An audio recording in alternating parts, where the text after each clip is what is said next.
Greetings, greetings, greetings, greetings. I, King Clifford Jefferson, Senator Godfrey, the fifth Caliban Jew, son of folk, ruler of Jerusalem. I'm the reincarnation of King Edgar the Peaceful, which we know here at the Third Tip English Church of England as Jesus Christ. It is December 13th, 2024, which is equivalent to the Berber year 2974. I greet the name of my Queen, Sister Galveston from the House of Galveston. I greet the name of my Archbishop Belmont from the House of Belmont.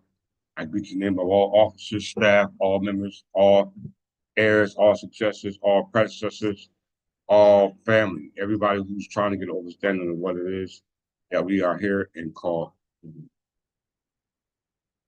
This is part two of the Berbers' land where the sun never shines. Part two of the Berber land where the sun never shines. Okay?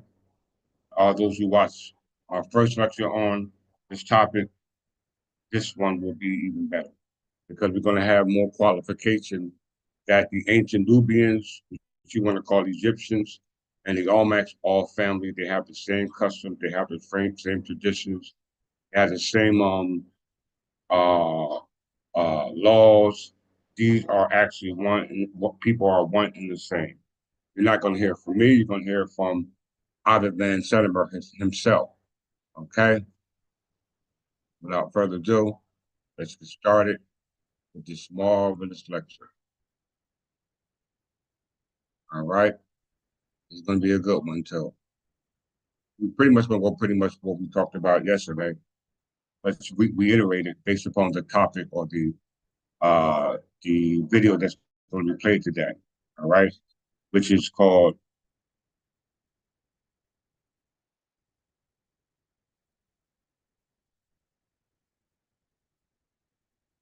"They Found So Much Evidence of the True Olmecs." Once again, they found so much evidence of the true Olmecs. Okay, bear with me.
All right, tell me if you like it, my brothers and sisters.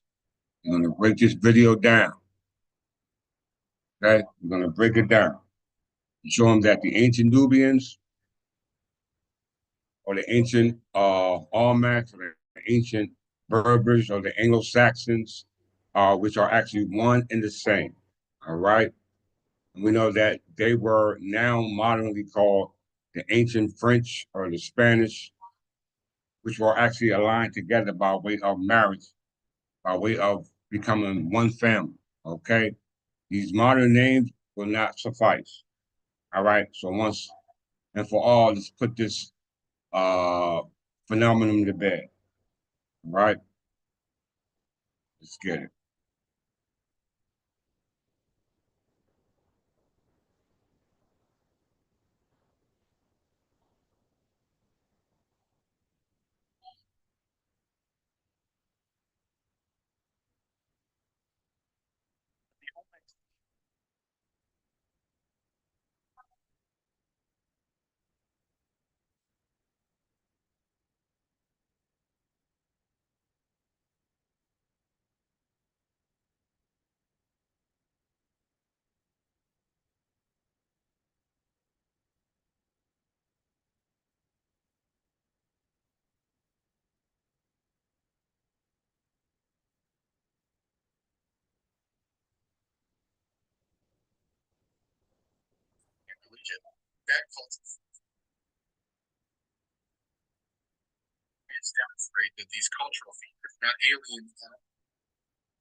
Okay, so let's go 600 BC. All right, let's go there first. See what's going on.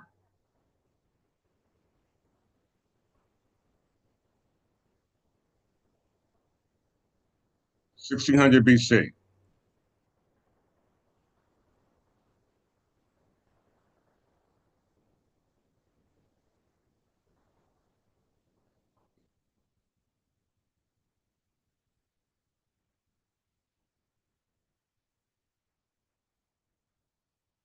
All right. Egypt, events and trends. Egypt, end of the 14th dynasty. The creation of one of the oldest surviving astronomical documents, as a copy of which was found in the Babylonian library of Arshib in Nepal. A 21-year record of the appearance of Venus, which the early Babylonians called Nindarana. Two, part itself. Three, you have Egypt, the 14th dynasty. First of all, let's talk about that. The 14th dynasty of Egypt.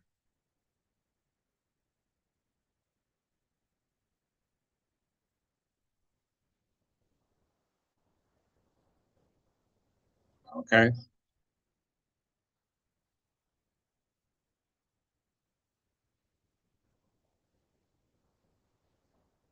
right? This is the area in which the 14th dynasty of Egypt. We know the 25th dynasty were all Nubian Kushites. So it only makes sense to make the claim that those who preceded them were Nubian Kushites, which we all know were Libyan Berber. Okay, we must understand that. Uh, uh, uh, Absent-minded of the names that they gave us or used to identify these places and these peoples later. Okay, very important for you to understand that, right? So as we can see, the 14th dynasty was actually preceded by the 13th and the 12th dynasty. All right, very important.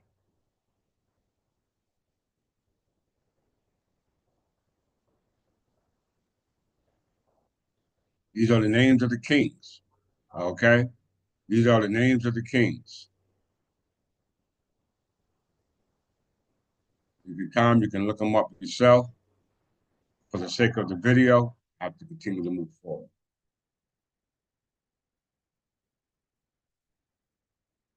Okay, let's go take a look at the 13th dynasty.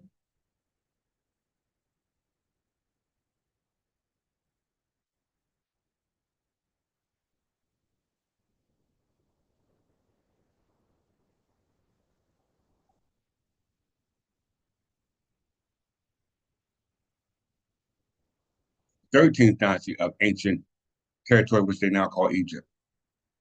Okay, it's often classified as the final dynasty of the Middle Kingdom, which includes the 11th dynasty, the 12th, and the 13th dynasty. But some historians instead group into a second intermediate period. So these are all the stone carving, monumental artifacts that relate to those of Nubian ancestry. Okay, very important that you understand that.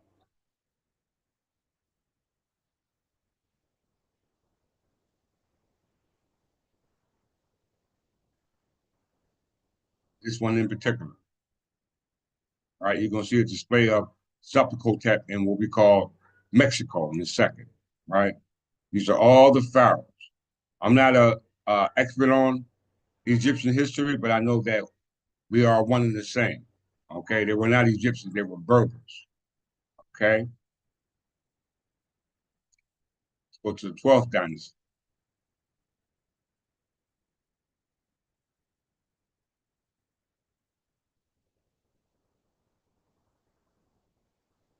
Because some more pharaohs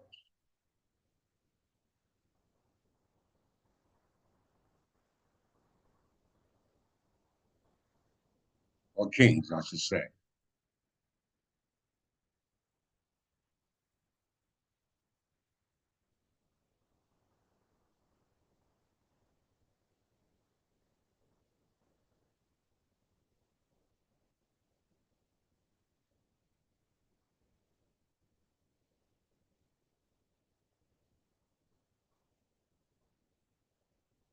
Ancient ancestors, Berbers, my brothers and sisters. All right, 16,000 BC. All right, why is this important? Let's go back to 16,000 BC.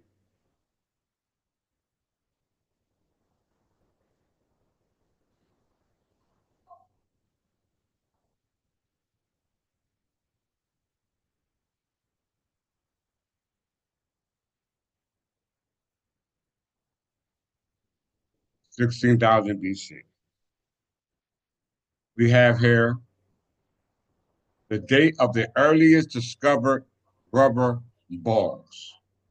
Okay, the earliest date of the discovered rubber balls. That goes into the history of what we call the Olmec.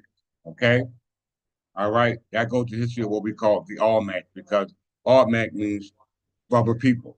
Okay, very important. The name of the trees that were uh, associated with what we call rubber. All right, so this is the earliest date of discovery of what they call rubber. Egypt conquered by Asian tribes known as the Hyksos, history of ancient Israel and Judah. All right, 16 BC, Shang Dynasty instituted in China. You notice some of these so-called statues that you're going to see or depictions of the Olmecs look Chinese in somewhat. Okay, they're going to have Chinese characteristics. Okay, also you have what we call the tumulus culture. The tumulus cultures are the cultures in which they dealt with mound building, all right, mound building, and you find that in Olmec culture, you find that in the Anglo-Saxon culture, you find that in the Berber culture, all right, you find that in the ancient Egyptian culture, who are the ancient Nubians, all right. Let's just click that for a second. Tumulus culture.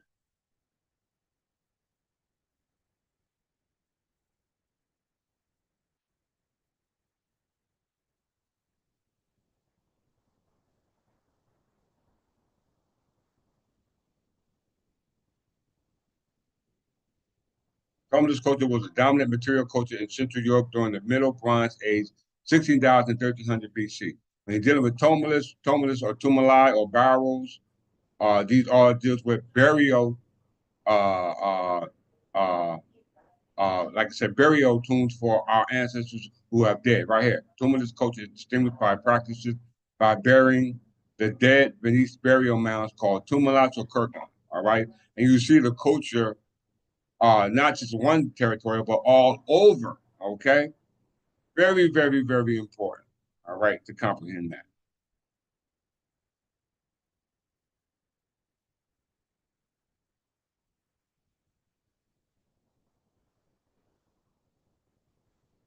So those are main arts with significant people, Shem and Noah, according to the Hebrew calendar, right? So these are the events that's going on around the 1600. It also says the foundation of the Olmec civilization in southern Mexico. Did you see that, y'all? The foundation of the Olmec civilization in southern Mexico. All right.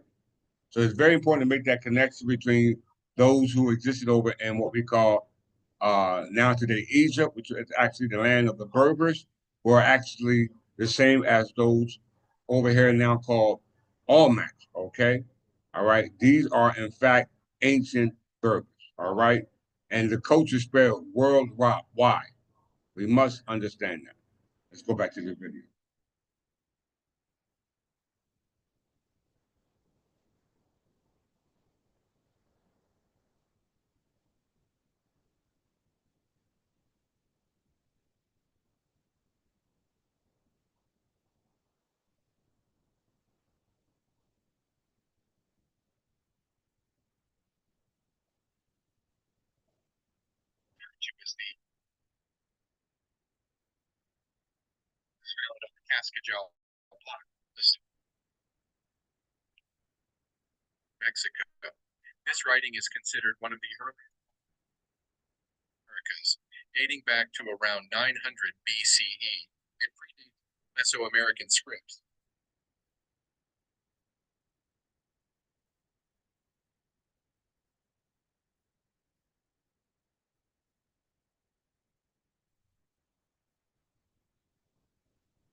You hear this, y'all?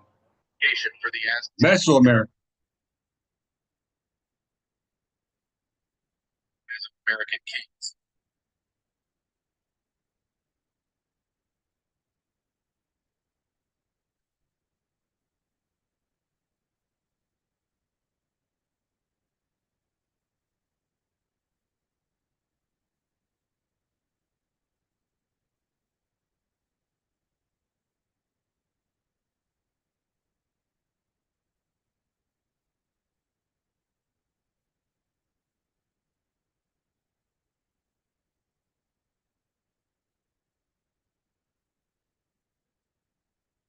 Hear that?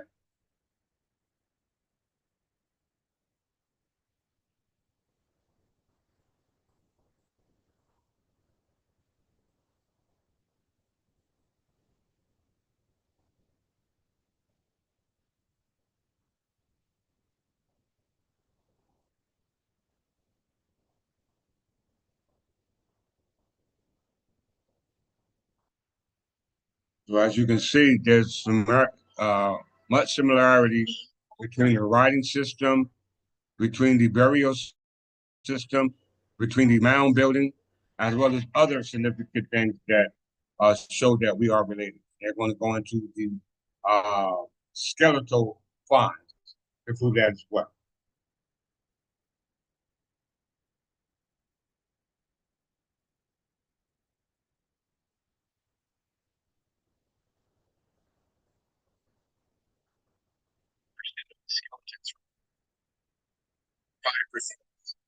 Giant, y'all.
Y'all see this, y'all?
Y'all see this?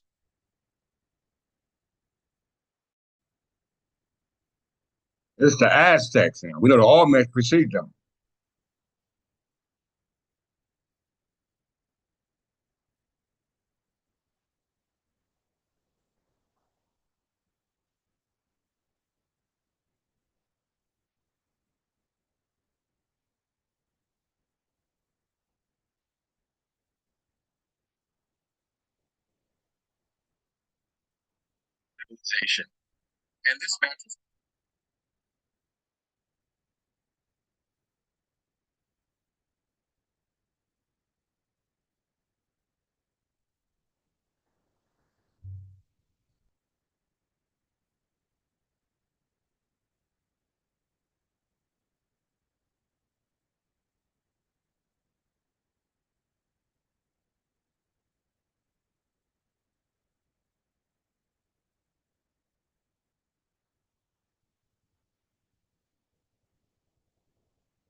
It's not just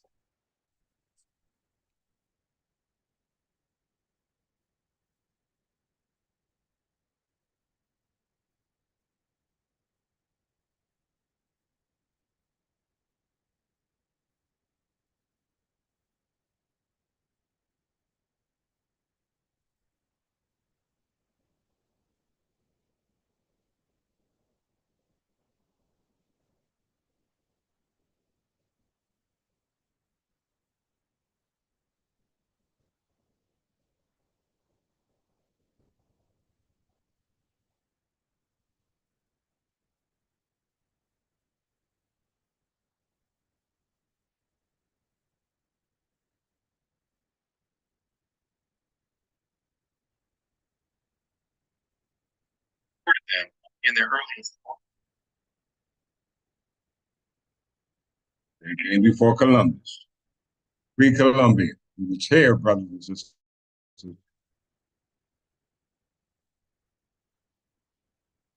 Right. So let's go ahead.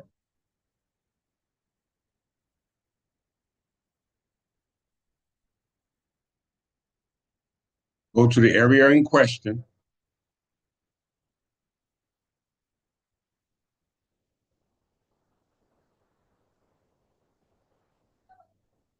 All were the earliest known major Mesoamerican civilization flourishing in modern-day Mexican states of Veracruz and Tabasco from roughly 1200 to 400 BC, but they said they dated back to what we call 1600 BC. Okay, very, very important for you to comprehend that.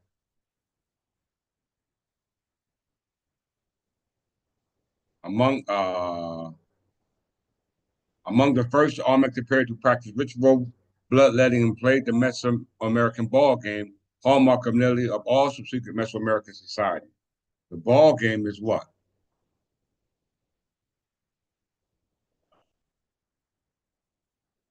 It goes back to rubber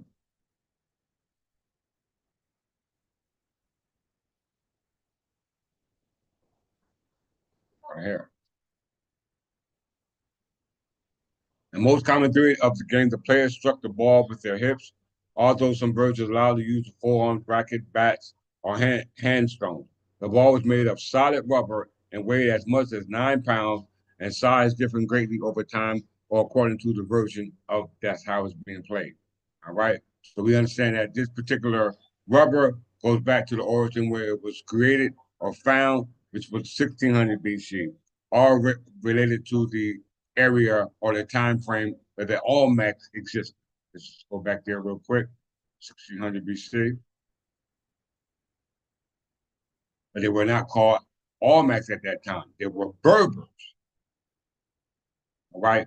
They were, in fact, Berbers,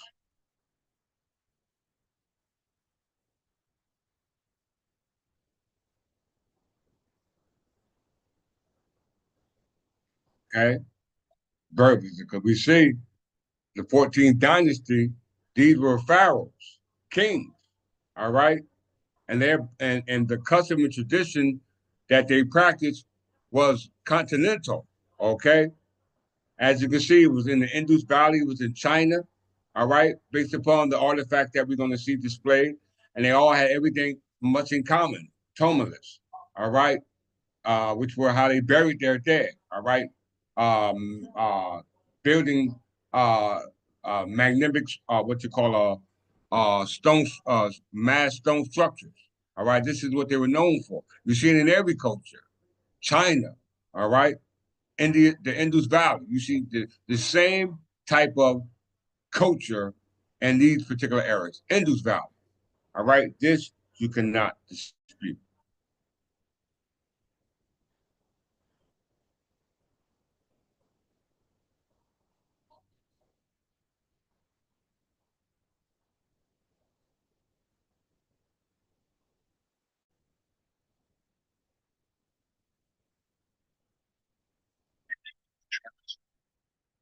Any language.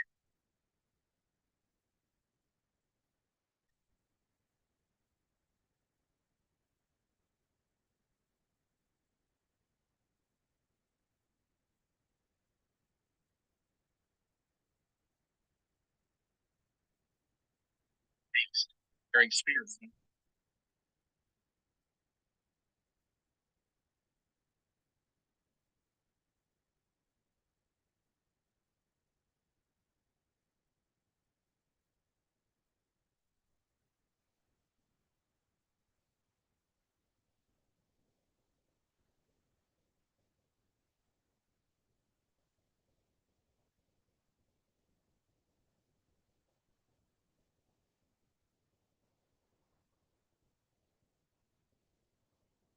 Navigating through.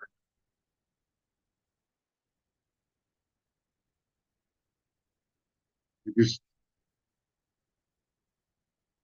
you can see the in the upper part of the dress of the those who are dancing, you see some type of attire that's associated with the Berbers.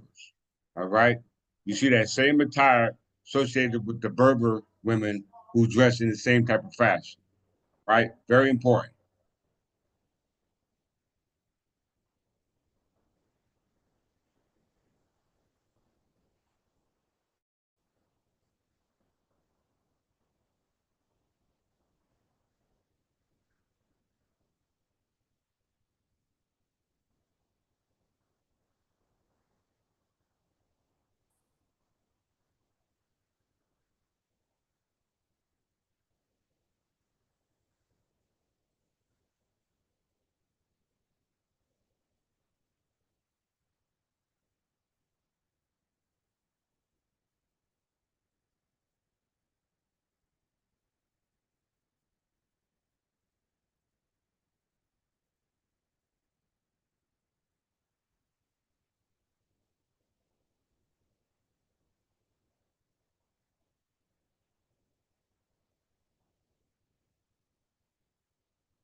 Hmm.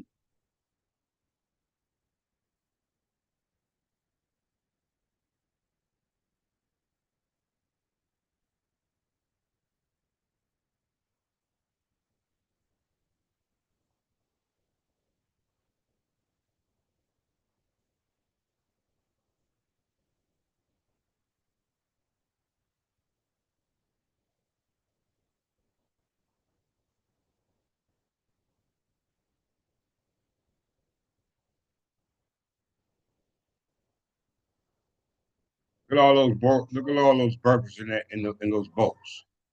All right, look at us, brother. Seafaring people as well. Right.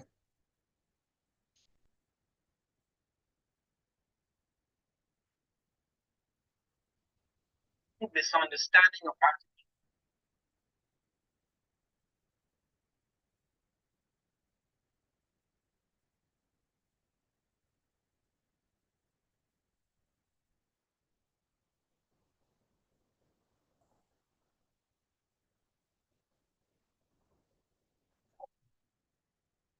about 13th century, y'all.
and so this is now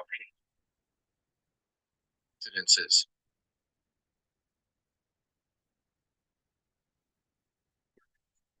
only appear in Mesoamerica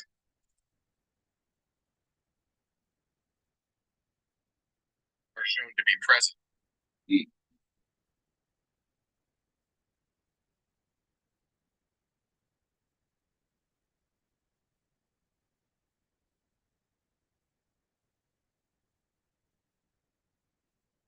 Very good point. That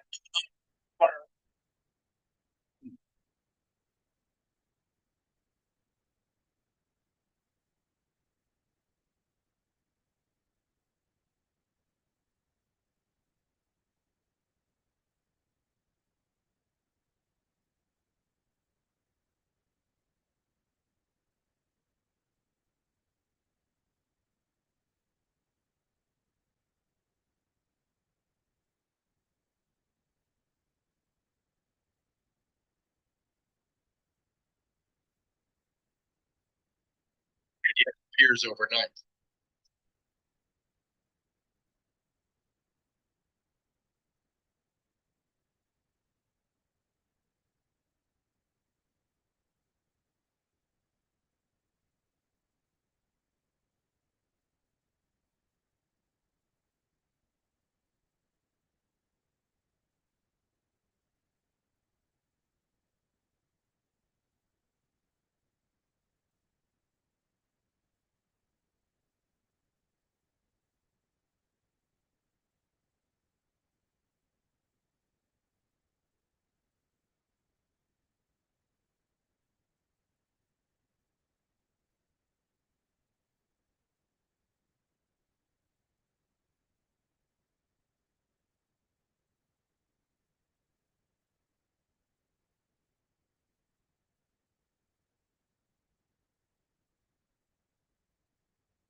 Let's stop there.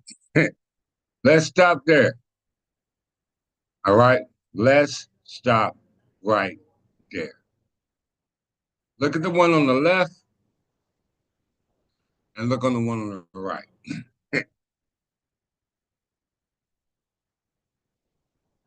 Once again, look at the one on the left and look at the one on the right. The one on the right is suspect. Because clearly these are two Nubians. Okay? Those are two Nubians on the right. Where on the left, in the accent in Mexico, you clearly can see two types of people. Okay? So we really got a picture speaks 1,000 words. Okay? A picture speaks 1,000 words. There are actually videos going around where they say that Egypt, when it was built, was pre-manufactured. Okay, I have to find that video, and I'll show it. If I find it, I'll show it as part 3 about how uh, they reconstructed Egypt based upon the Egypt that they know now. All right, based upon expeditions that were done by Europeans. I don't know how true that is, but I know I've seen the video on it, but I'm not going to speak too much on it. But based upon what I'm seeing here, you can clearly see in the picture on my right, two Nubians, one Nubian captain and one Nubian ruler. All right. As you can see on my left, you see a Nubian and a light skinned or fair skinned person. All right. So that's something to to also take into account.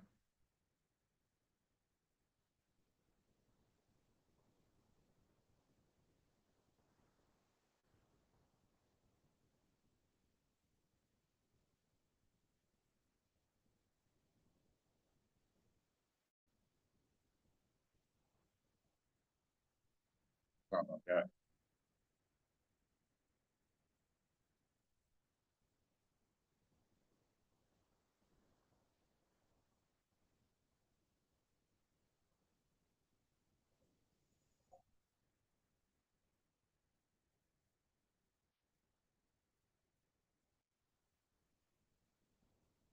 The Americans.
All Mac country, not Aztec, Mayans, Incas.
Mathematic evidence.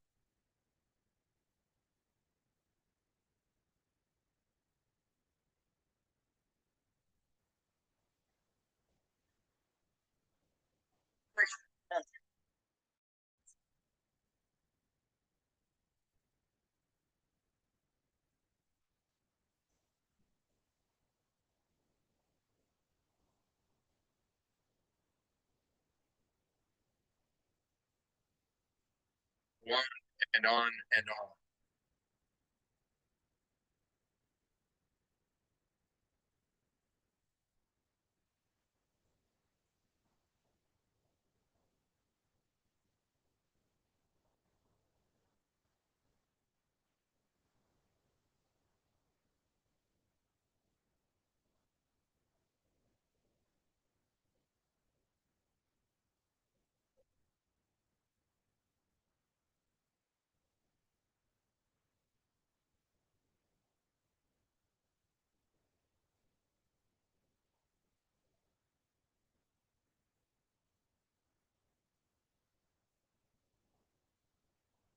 Protect him from the wounded bullets.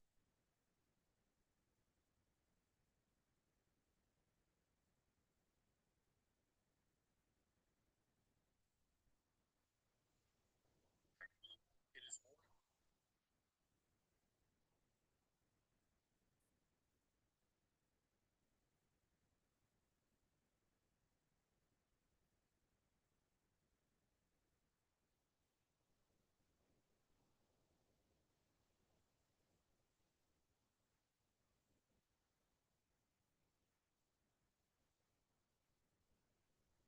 more Honor to the video, brothers and sisters.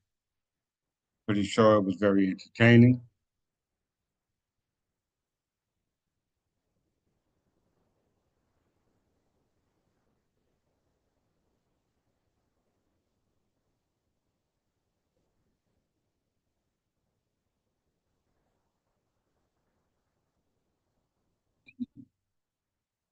Second, we continue on to the lesson.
So from the video, we can all assume that the narrative we see here goes back to the 1600 BC.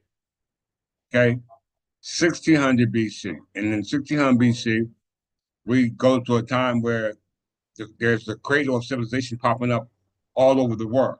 Okay, Egypt, Indus Valley, Asia, all right, China, uh, North America, i.e., what we call New Mexico, all right. Very, very important for me to understand what's going on, all right. And at the same time, we see some of the same customary practices that's being done, all right. Building mounds, okay, uh, uh, large uh, megalithic structures, okay, pyramids, all right. Uh, we see what else we see? We see some of the games that they are played, rubber being invented, okay. All these things we have to put into the equation to make the connection to who these people are, all right. And we're going back to the 14th dynasty, all right. And we see the same traditions over in what we call Egypt today. All right, practices that go back to the 14th dynasty and even beyond that. We see that the characteristics of these actual people are dark skinned in nature. Okay, very very important for us to comprehend that in order to make the connection to come to the totality of the comprehension of who it is and what it is that we should be identifying. Okay, very important that we went to the 14th, 13th, and 12th dynasty, that they all look like us. All right, they all look like us. All right, and the custom, the tradition that we practiced that was over in the area which we call now Egypt today, and go and prior names it was known by other names, Libya, etc. All right, we know that that customary practice was brought over here or was already here, and what we call the Western world, okay, or what we call the New World, okay. That practice and custom all simultaneously just popped up out of nowhere, okay. Very important for us to understand that.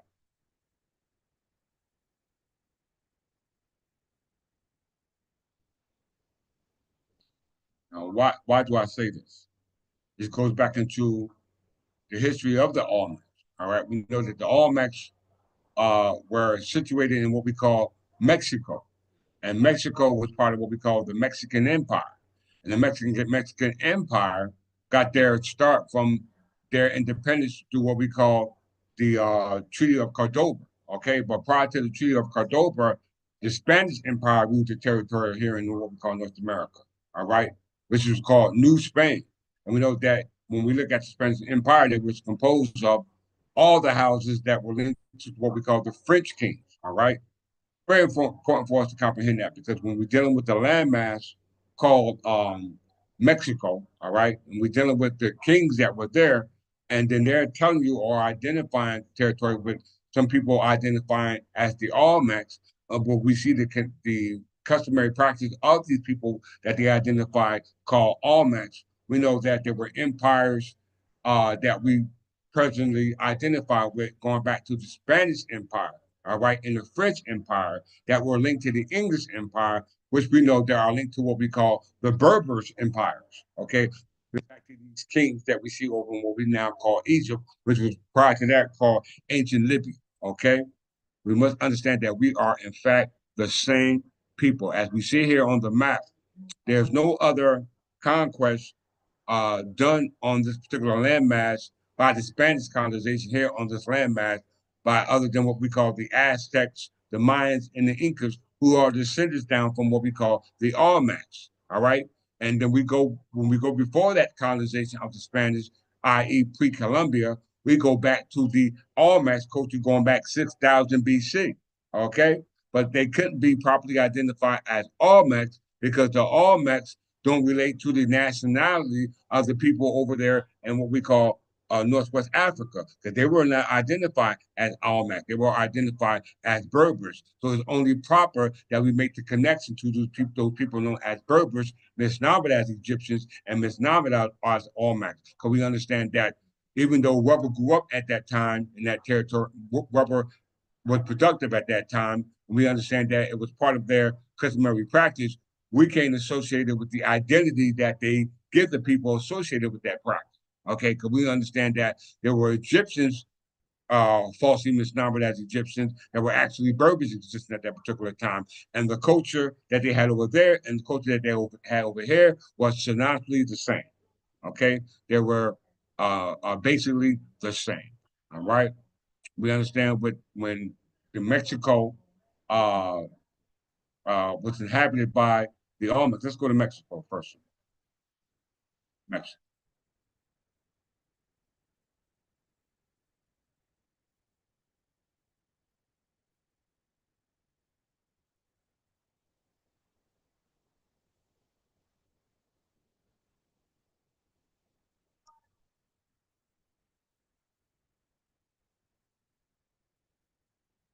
Earliest human artifacts in Mexico are chips of stone tools found near campfire remains in Valley of Mexico and radiocarbon dated circa 10,000 BC.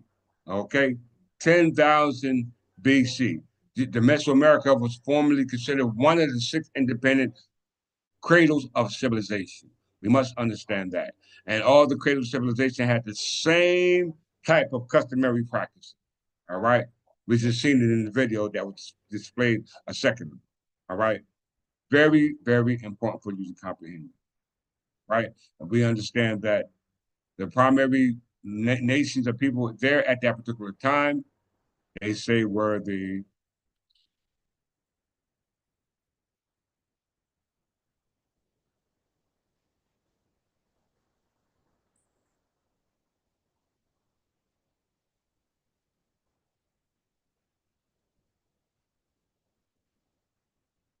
human presence in pre-Columbian Mexico dates back 8,000 BC as one of the six cradles of civilization in Mesoamerica, hosting civilization including the Olmecs, Mayans, Zapotec, Tecahucan, and Perpeca.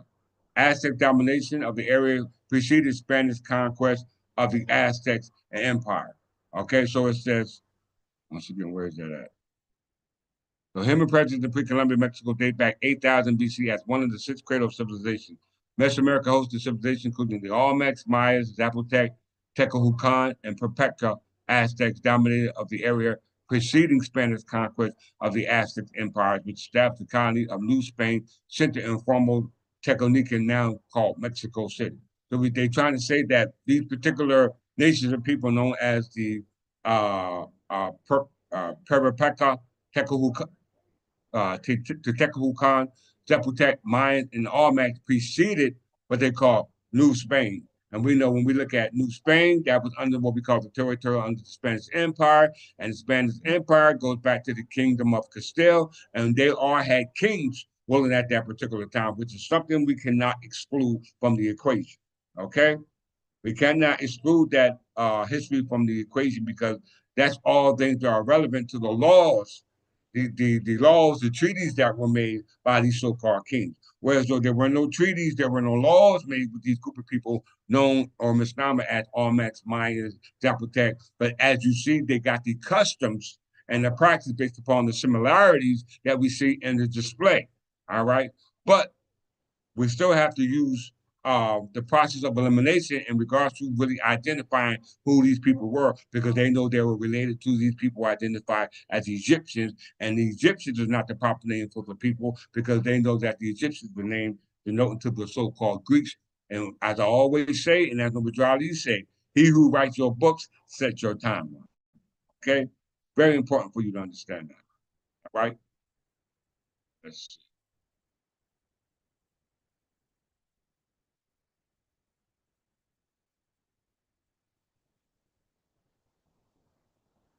So we understand that the 14th, what was it, 1600 BC, we go to the 14th dynasty, 13th dynasty, 12th dynasty. When we go up to the 25th dynasty, all right, because they go from one all the way up, all these are what we call Nubian, Kushites, Berbers, African, whatever name you want to associate with them. We are all the same people, but we chose the name Berber because we have a proper character to identify us, all right, to identify us with that time and era. Very important for you to understand that. All right.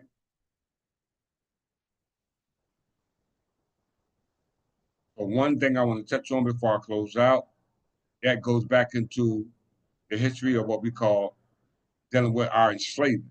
Okay. The history of our enslavement. We know that George Washington was the first president, right, of what they so-called said the United States. We know that prior to George Washington and the colonies and them became the states with colonies, we know that they were under the authority of what we call Great Britain. We know that Great Britain got the authority to actually have access to the Western territories by way of what we call the Treaty of Paris of 1763. That's when you get into what we call the expansion of the territory known as what we call um, Texas, New Mexico. All that was part of what we call the original Mexican Empire. Okay, but none of that so-called expansion, slave expansion, as well as new settlements, none of that came about until 1844. Okay, we must understand the time era at this point. Prior to that, we can't assume that the story they're telling is actually true. Okay. All right. We can't prove that the actual story is actually true because we see that the story is told by Ivan Van Sertimer in regards to the people of the area known living along the coast in the Nile Valley going back 1600 BC. All right. We were one of the same people, and now we were composed of what we call tribes. Okay. The Akasa tribe, the Akan, okay, the Wasa.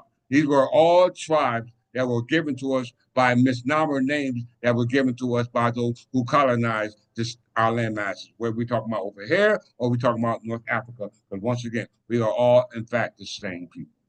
Okay. First of all, let's go to the World African Company.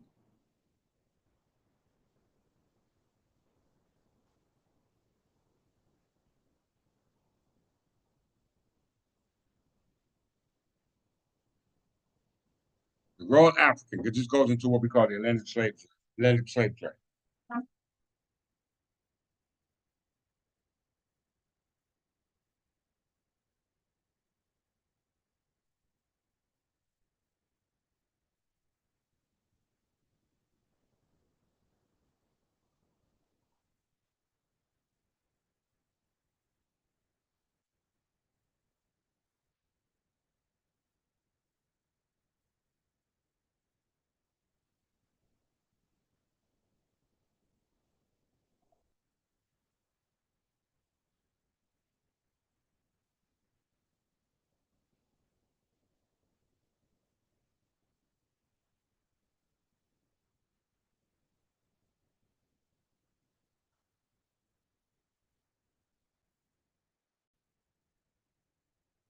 Once again, we know all these ancient Egyptian stories go back to Amun Ra. We know Amun Ra is a deity associated with the sun. All right, and we know that the ancient Berber religions or customs worship Amun Ra, and we know that Amun Ra is composed of two names. And when you look at the Occident, it refers to the West, where Ra will return for those who are in the land of the dead. And we know the Spanish Empire is known for the empire where the sun never sets. When we know the Spanish Empire goes back to the kings who were under the Spanish Empire, which was composed of Spanish, French, and English kings. Okay, Spanish, French, and English kings because they were all governing under what we call the English throne. Okay, we know that when you're dealing with Mexico, and we know Mexico was inhabited by the deities called the Olmecs, and we know that they have one thing in common that they were kindred to what they call the Egyptians, which we identify with the Berbers, because we know the 1911 Encyclopedia Britannica said that the Berber government was that of the government of what we call the English. Okay, so that's how we make our connection. Now, those who are sitting on the English throne, operating under the English law, don't necessarily mean that they are in fact English, okay? Such as those who are of Scottish descent or of Irish descent or of Dutch descent or Netherlands descent, all right? Catholic descent. All these are not the same people. Reason why I say this is because when you look at the Royal African Company, the Royal African Company was a company that was associated with what we call the slave trade that was associated with the House of Stuart. This is the one who wrote your Bible, okay? Very important. All right. The Royal African Company was not an English trading company. It was a British trading company. They just put the word there so that they can associate our illustrious history with falsehood, which we're not going to let them do that. All right. So the Royal African Company was a British trading or a Scottish, I should say, company established in 1660 by the House of Stuart in the city of London. Merchants to trade along the West African coast. It was overseen by Duke of York, the brother of Charles II of England. RAC was founded after Charles II ascended to what? The English throne. If it wasn't for the House of Tudors, they would not have the access to the English throne. Very important. As you can see in here in the logo, you see the flag or the world flag of what we call the Royal African Company, but you also see the flag of the English, what we call the English throne. All right, and we know the English throne operates off what we call the laws of the English Parliament. Okay, English Parliament was started by Henry III, the son of John, the son of Henry II, the son of Godfrey the Fifth Caravan Jew. Okay, we must understand that. All right, we must understand that. What we're seeing here, displayed by the Royal African Company, has nothing to do with the original descendants that descended down from the plantations, who are actually Berbers. Okay, Berbers, Berbers, Berbers, Berbers. 1065, the only calendar that we can use to identify us, to identify our existence, is the Berber calendar. All right. And we know that the Berbers of North Africa were associated with the Berbers here in what we call New Mexico, because we understand that based upon the customary practices, uh, they were one and the same. All right. That's why we must throw off those false names. All right. This historian has estimated that Brack shipped more African slaves through the Americas through the Atlantic slave trade than any other company. Did you hear that, y'all? Historians have established that Rack shipped more African slaves to America during the Atlantic slave trade. Remember, you also had the Sub-Saharan slave trade, okay?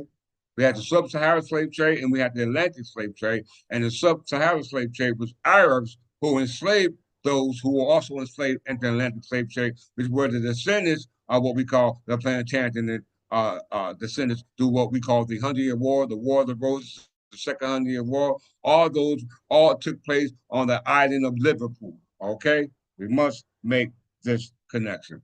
The historian had estimated that Rack shipped more African slaves to America during the Atlantic slave trade than any other company. The Rack also dealt with commodities such as ivory, which was primarily the source of the Gold Coast region.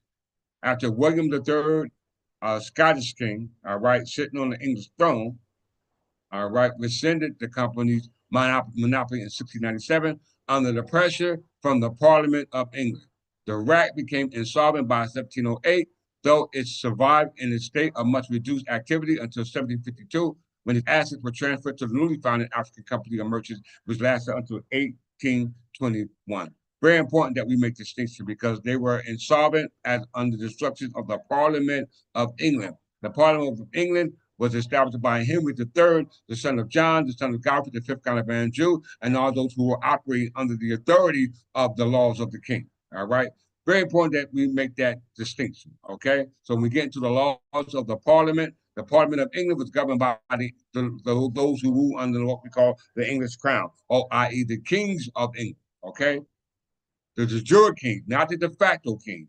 The de facto kings with the overthrow of the English crown as a result of the House of Tudors, starting over Henry VII, Henry VIII, and Queen Elizabeth I, who passed it to King James the Sixth, King James the Seventh, and King James the Eighth.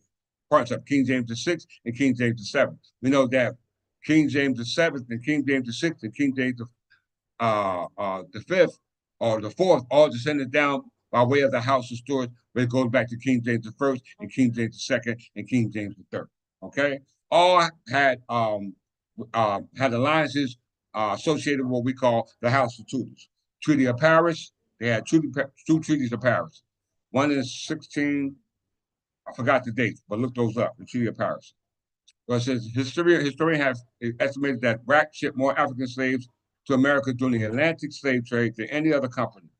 The Rack also dealt in other commodities such as ivory, which was primary source of the Gold Coast region. After William III of England rescinded the company's monopoly in 1697 under pressure from the Parliament of England. So what is the Parliament of England? Let's look at that real quick.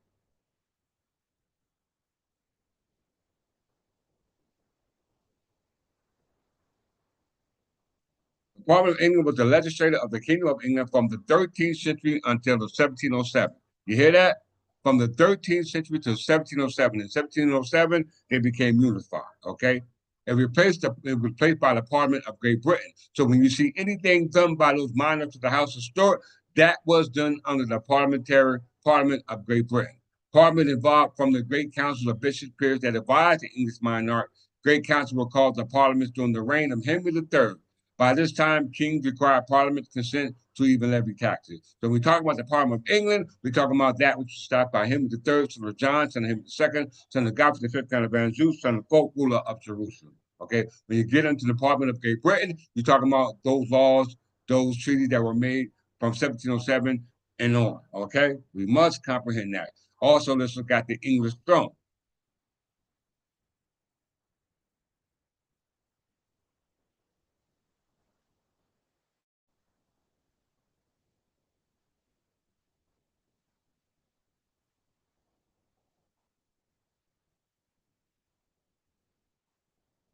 Okay, you see the same cell. Okay, you don't see this sail on the Royal African banner. You see a white flag with a red cross with checkerboard outline that are red and white. That's their insignia. Okay, but they were instructed to become insolvent by way of their charter being revoked by monarch of the Scottish kings sitting on the English throne as a result of them. The Treaty of Union in 1707 was unified the Parliament of England and the Parliament of Great Britain, i.e., of Scotland. We must understand the name of the game. The list of the kings, reigning queens of the Kingdom of England began with Alfred the Great, who initially ruled Wessex on the one of the seven Anglo-Saxon kingdoms, was later made up the modern England. Alfred styled himself as the king of the Anglo-Saxons from about 886. And while he was not the first king to claim the rule of English, his rule represents the start of the first unbroken line of the kings to rule the whole of England, i.e., the House of Wessex. We must understand that. It was abolished in what? 1707. Okay? And 1707. All these kings were melanated. Why? Because we know that, and you didn't have an English king till 1066. Let's go back to the calendar, the qualifier.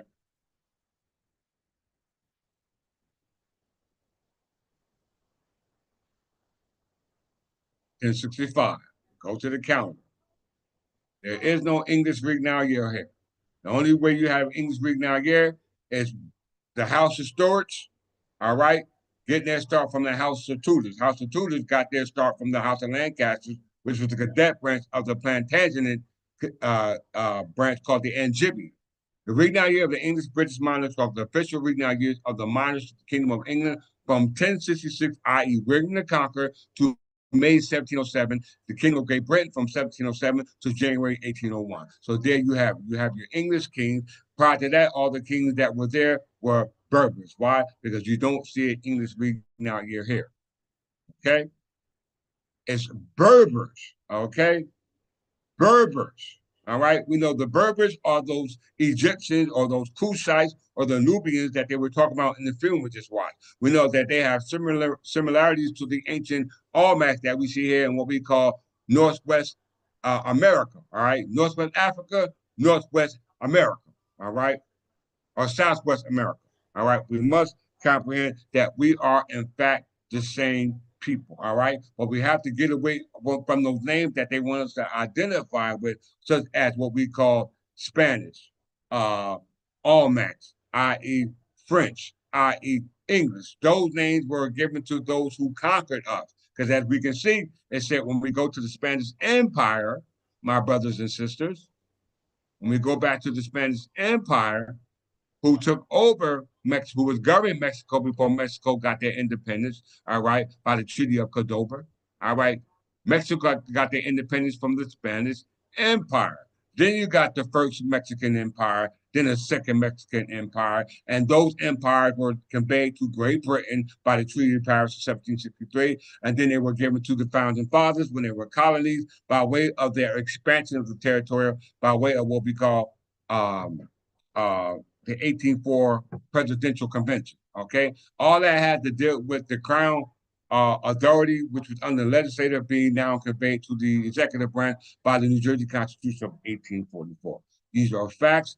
can't be disputed. You go to my last lesson, you will see that. But as we can see here, under the so-called conquest, or what we call under the Christopher Columbus, through the Spanish colonization of America, you see that that conquest involved conquest of Narvaez, conquest of the Aztecs, conquest of the Mayans, and conquest of the Inca. And we know that based upon the display that we've seen here, based upon the artifacts that were left from those people known as the Incas, Mayas, the Aztecs, who were descendants of the so-called Olmecs. We don't see Olmecs conquest.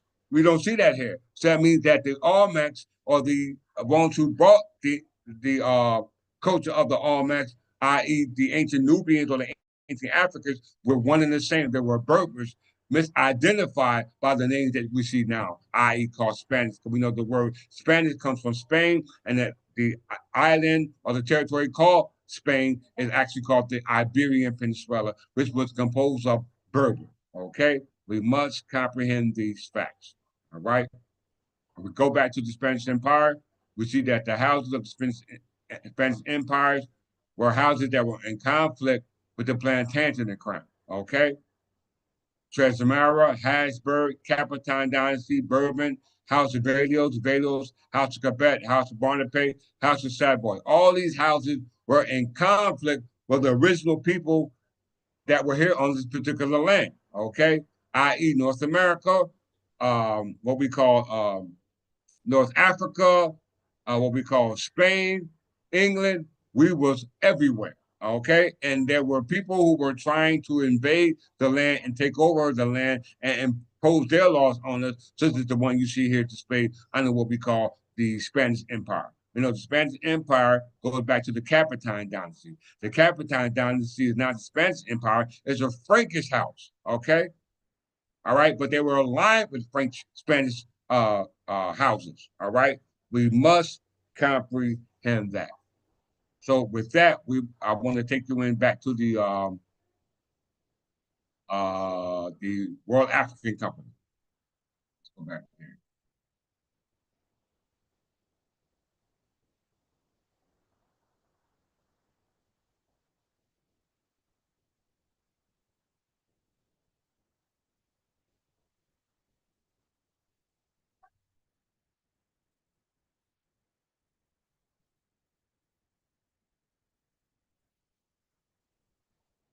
As you can see here,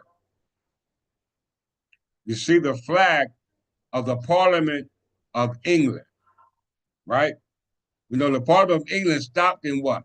1707 and became the Parliament of Great Britain in 1707. So when you see this seal, it's not the actual monarchs who descended down from the English kings who were under the English throne.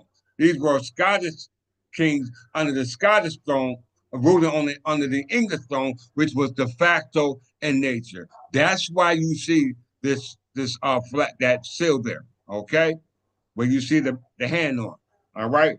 We must comprehend that. These were not the monarchs from the English throne operating at this time. These were Scottish kings under Charles II who had enslaved the descendants that were associated with this sale, i.e., that those who were associated under the Parliament of England, okay, under those who were governed under the English throne. You see the same seal, my brothers and sisters, going all the way back to Alfred the Great. You see that? And look at the figures you got here of dark skinned characteristics. They removed the nobility from you and now put feathers and skirts on you with arrows. Okay. Prior to that, you were of nobility. Okay. You wasn't walking around with feathers, with a skirt on with feathers barefoot. Okay. We must understand that.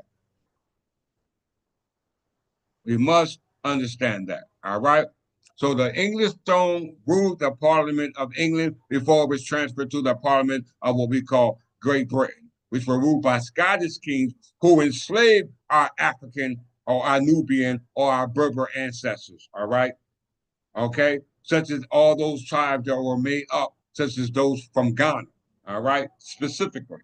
All right. Very important for you to understand that. All right. Let's see that. Let's see.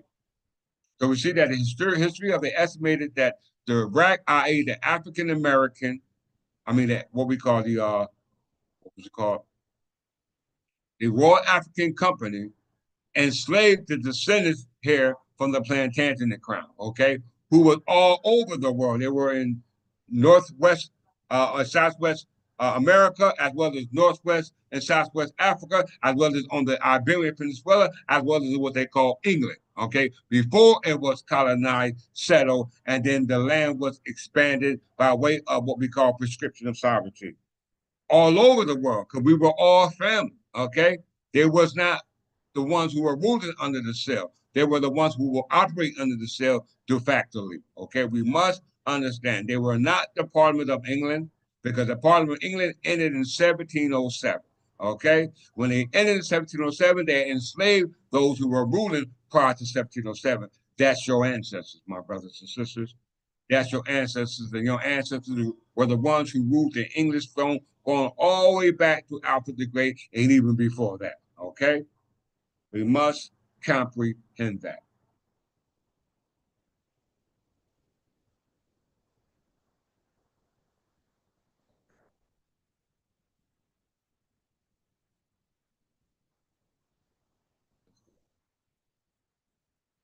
It's identified right here.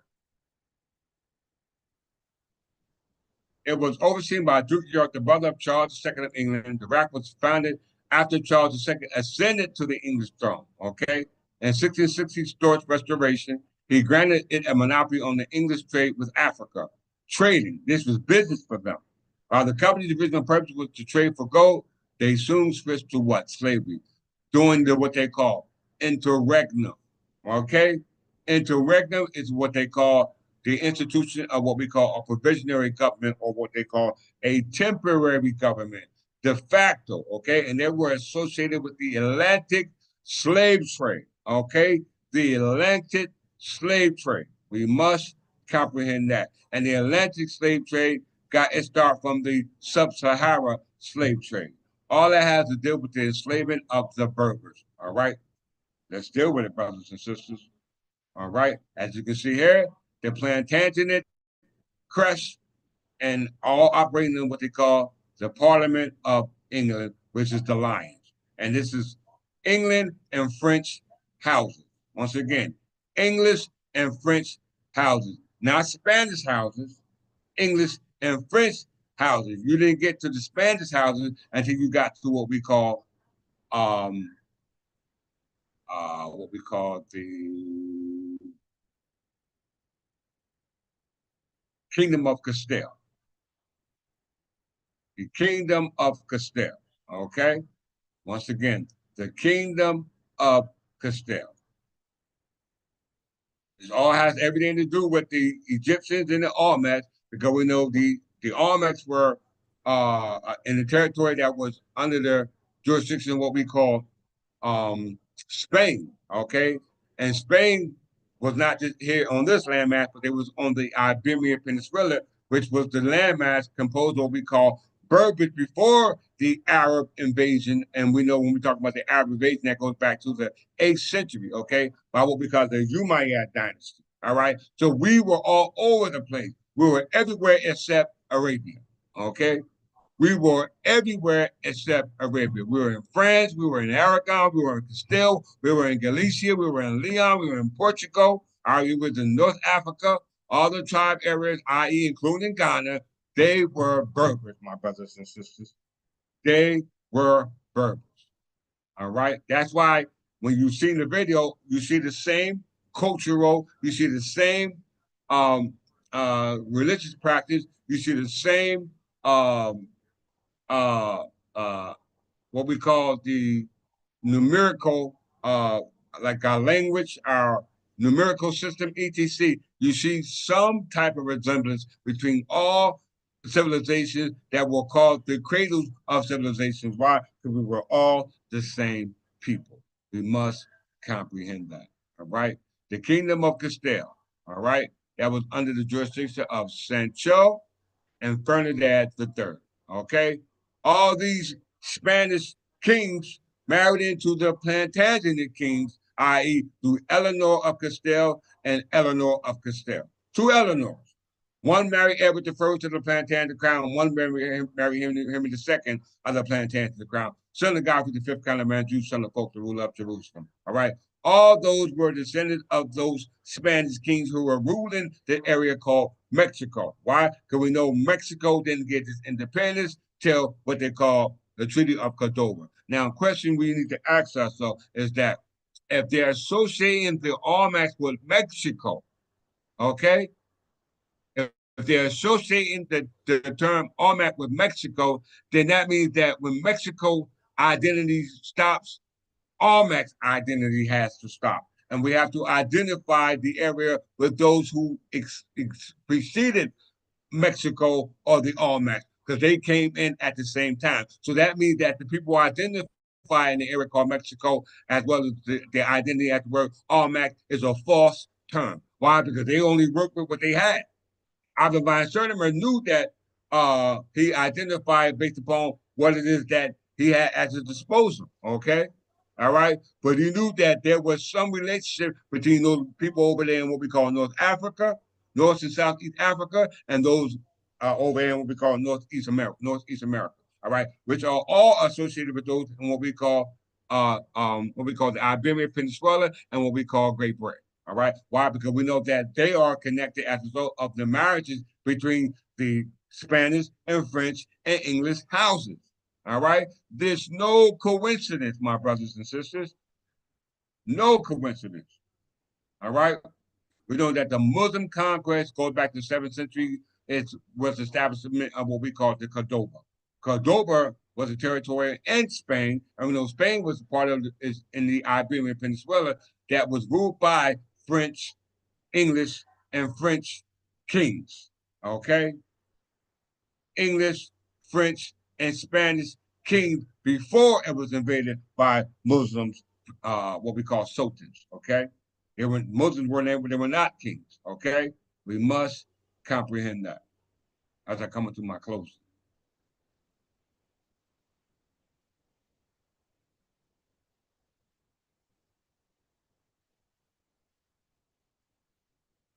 You can see the African World Company.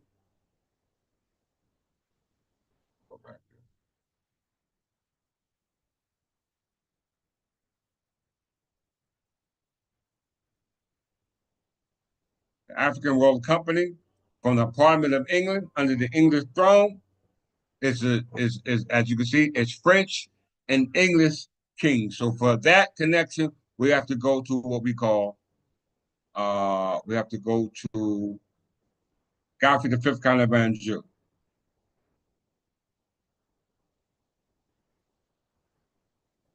Before I do that, let me just clear this up with the World African Company. All right, World African Company was ran de facto by Scottish kings under the authority or assumed under the authority of the English kings under the English crown, which was false. All right, they were not operating under our authority under the crown and the laws of the crown. Why? Because we would not do that to our own people. All right. So it's very important to make this distinction about the territory known because we understand that a lot of the slave trade that took place had to do what we call the area of what we call Ghana. Okay, Ghana, very important. Republic of Ghana.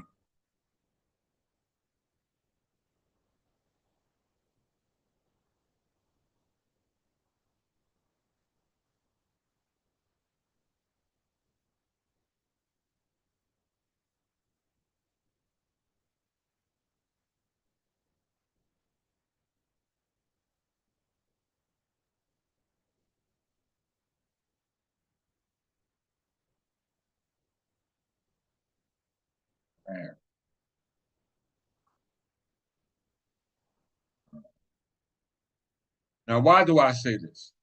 All right, let's see. George Washington. Okay, the word Washington is an English and Irish surname. An English and Irish surname. Okay.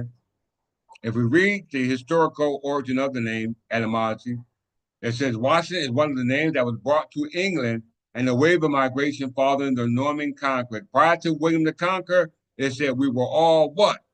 Berbers. Okay. 1066, all the kings that came prior to that were English kings. All right. Prior to that, the only kings were Berber kings, and Normans invaded England. And England was ruled by French, English, and Spanish kings. Okay. Ruled by French, English, and Spanish kings. We have to go back in time. 1066 is way before the 17th, 18th, and 19th century. Okay, so it says the Washington family lived in what we call Lancasters, and what we call the Yorks.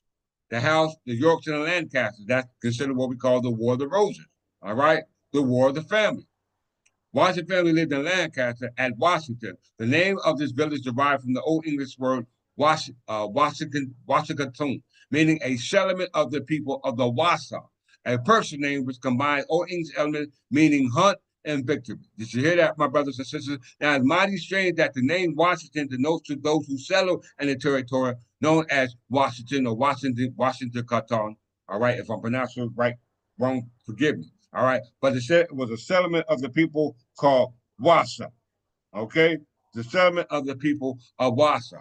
So if that's the case, that means that Thomas Jefferson should look like the people of the Wassa tribes. Okay, and we see that the Wassa tribe, if it's Wassa, should be in England. Okay, if it's in England, that means England must be in Africa because the Wassa tribe are a tribe from Africa. You don't believe me? Let's look at it.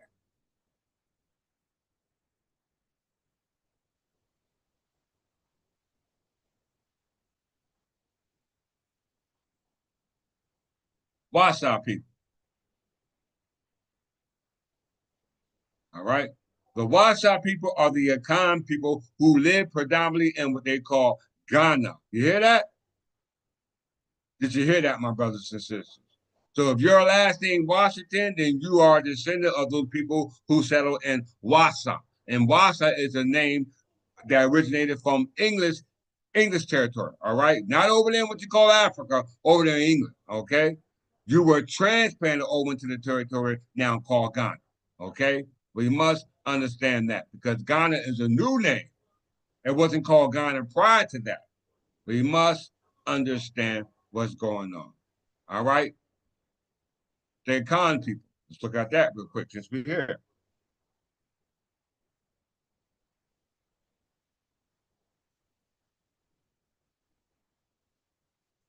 And there's no strange that the language in Ghana is what? English. The national language of Ghana is English, and the Ghana people are the people who are from the Akan. The Akan people are the Kwa group living primarily in present day Ghana and part of what we call the Ivory Coast. Okay, in Togo and West Africa, the Akan speaking language within the central Tanio branch of the Portio Tenyo subfamily of the Niger Congo family. Okay, subgroups of the Akan people include all these particular tribes, i.e., the Wassa. You hear that? The Wassa. All right. Religion, Christianity, Islam, and the Akan religion. Okay. Christianity, Islam, and the Akan religion. All right. We must understand that. All right. So let's go to Ghana.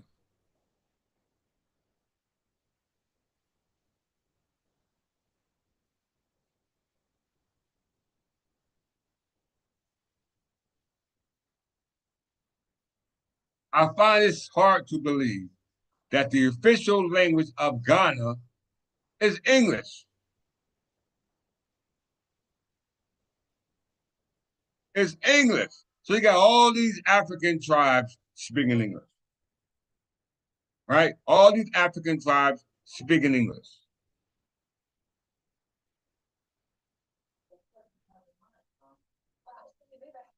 All right. Very, very, very, very suspect. All right. Very suspect. Why? Because Ivan Van Sediment talked about the Akan people. In his book, they came before Columbus. And all of them had dealt with dealing with grain. Okay. They all dealt with grain. Okay. Called maize or corn.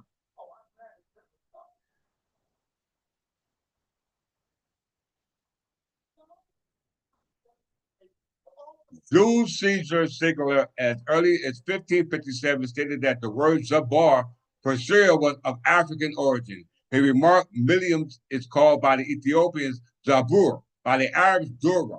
Jeffrey, in the article of Zabur, shows that the evidence points to the origin of the word among the Akan, a Twi-speaking people who claimed acquired maize from the Arabs while in Guinea, Timbuktu region, and acquired the name of this at the same time because the Twi, Fonte, and Ashanti do not have the Z sound in their language. The Abruru would appear in these languages as Abruru. Okay, so they're saying they obtained this from the Arabs, but we know that the Arab invaded the territory, which was known or inhabited by these people known as Ghana, known as the Akan, known as the Twa people, or any other name. All right, they already were associated with the Berbers. Okay, we know that the language or official language of the Akan people, as well as the other tribes, it didn't say their language; it says English. We must understand. So the three speaking people are English speaking people. So where's their nationality? So where's their nationality? We know maize is the corn that predominantly is grown in what? North America.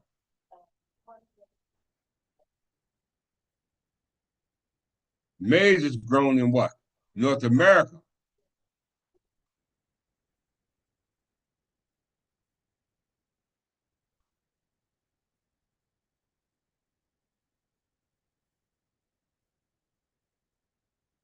All right. Look at this map, my brothers and sisters. Production of corn, maize.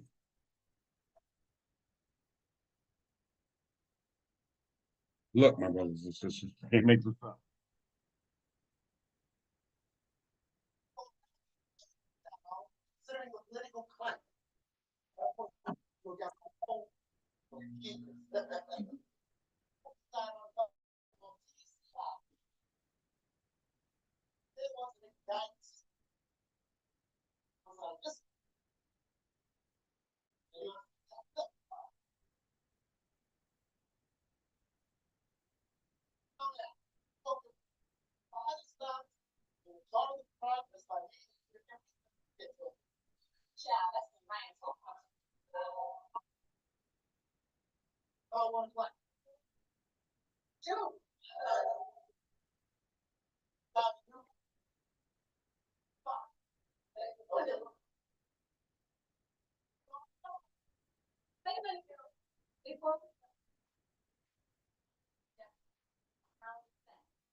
Okay.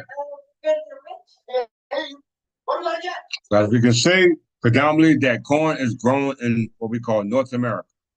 All right.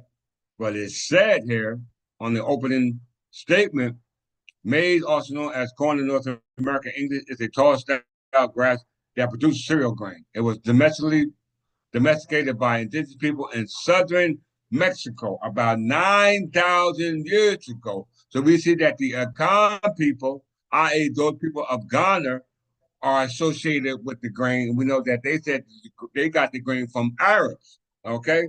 But we see maize here is grown in North America, predominantly in Mexico, which was inhabited by what we call the Mexico that had the connection to those ancient, what they call Nubian, over in what we call Egypt, which is no other than what we call the ancient Berbers, okay, which were the same people, okay. They talked about genetics, okay. They talked about we have genetic time. The earliest yield grain known as kernels or seeds in modern commercial varieties. These are usually yellow or white. Other varieties can be many colors. Okay, so you're talking about maize. We see that this is a practice, a custom that we all had over here in New Mexico, with the Olmec, as well as in the land dealing with our ancestors in North Africa, which was the land known as the land of the Berbers. Okay, before they got these new names, new tribal names, etc. All right. Now it's very important because they specifically talked about the genetic tie between the Olmecs and the ancient Kushites, Egypt. I don't like calling them Egyptian. the ancient Nubians, or the ancient Kushites, or the ancient Berbers. Okay, let's look at this.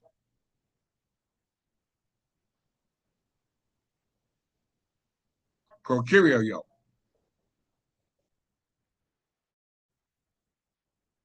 If you're talking about genetics.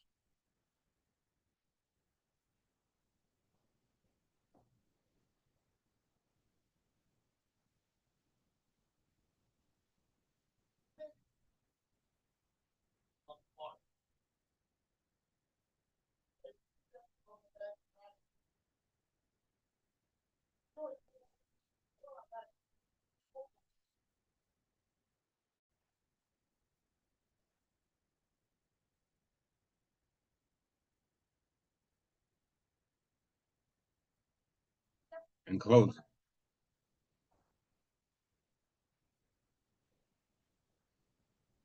Okay, so we see that Ghana and the Khan people are actually the same people, all right? And we know that these people were actually enslaved, all right? Very important, but we're talking about um the kernel. We're talking about corn, okay? Not just corn, but what corn represents, because corn was symbolic, all right, to our ancestors, all right? It was very symbolic. So let's look at this word prokaryote.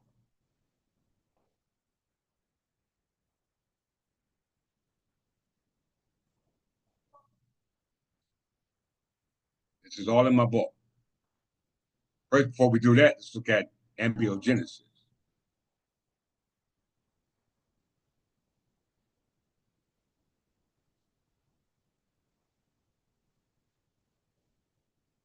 Abiogenesis is the nature process by which life arises from non-living matter, such as simple organic compounds. The prevailing scientific hypothesis is that the transition from non-living to living entities on Earth was not a single event, but a process of increasing complexity involving the formation of a habitable planet.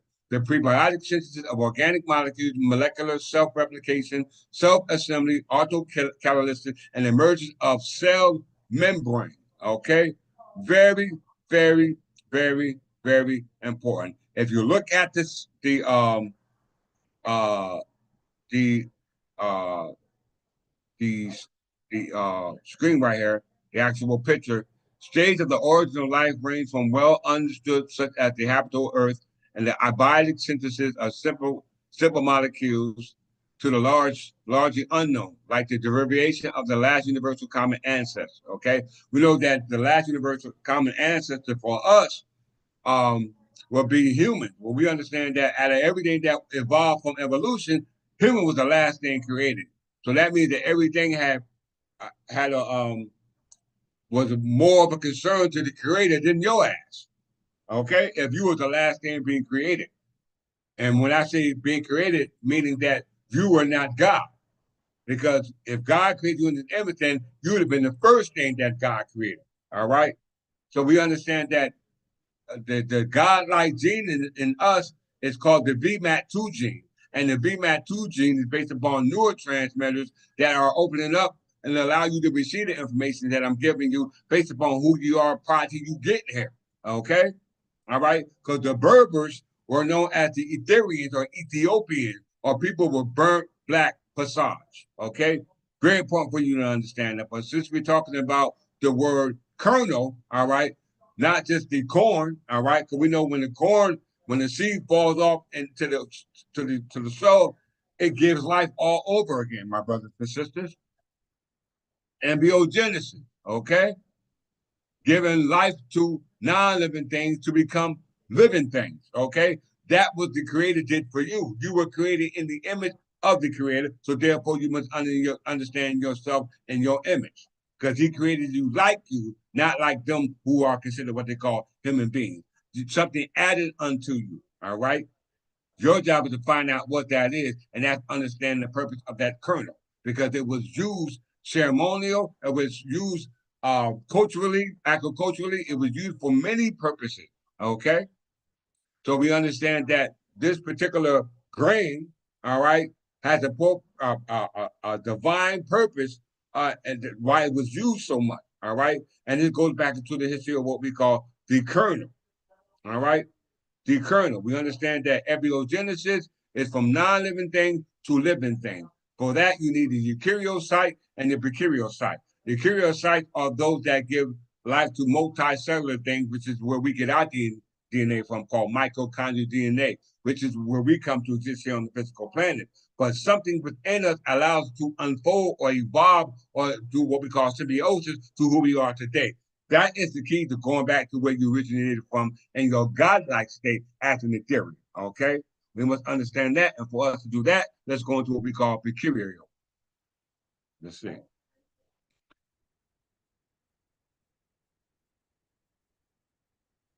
Prokaryote, less commonly spelled prokaryote, prokaryote is a single cell organism whose cell lacks a nucleus and other membrane bound organelles. The word prokaryote comes from the ancient Greek word meaning before. You hear that? Before meaning nut or kernel. Okay? Before the nut or kernel. The two empire system arises from what we call prokaryotes, who were classified by the empire of we call prokaryotes. However, in the three domain system, based upon the molecular analysis, prokaryotes are divided into the two domains, bacteria and archaea. This is the life genetic gene that was embedded in this planet when this planet evolved. That's where you were the creators. You gave life to life on the planet from this very start. How I know it? Let's prove it before I go on with my lesson.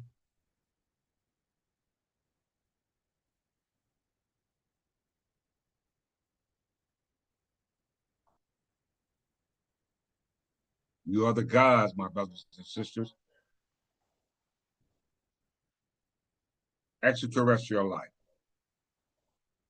Common sense.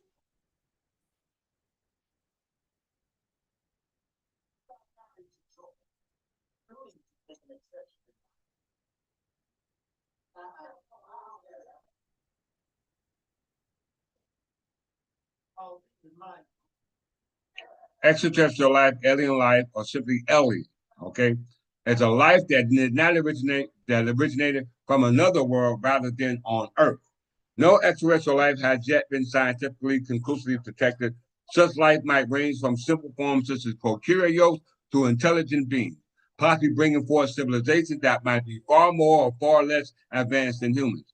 The Drake, the Drake equation speculates about the existence of sapient life elsewhere in this universe. The science of extraterrestrial life is known as astrobiology, the study of the stars. We are star people. We are made of the genetic material that comes from the star. It's called silicon. Okay. I'm not even going to get into that argument. If you want to talk about that, go watch my computer on computer my lesson on computer science. So let's get back to the prior lesson. All right. In closing. So we see that the prokaryote is where you get the word kernel before the kernel. Okay.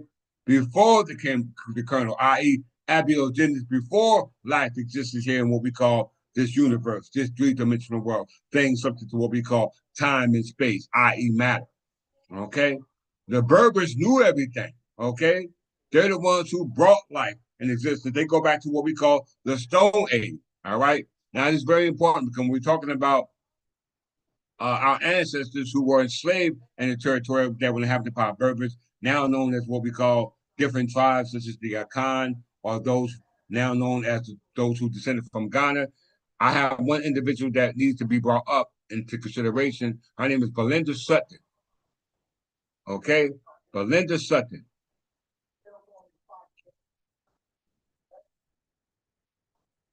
All right, Belinda Sutton.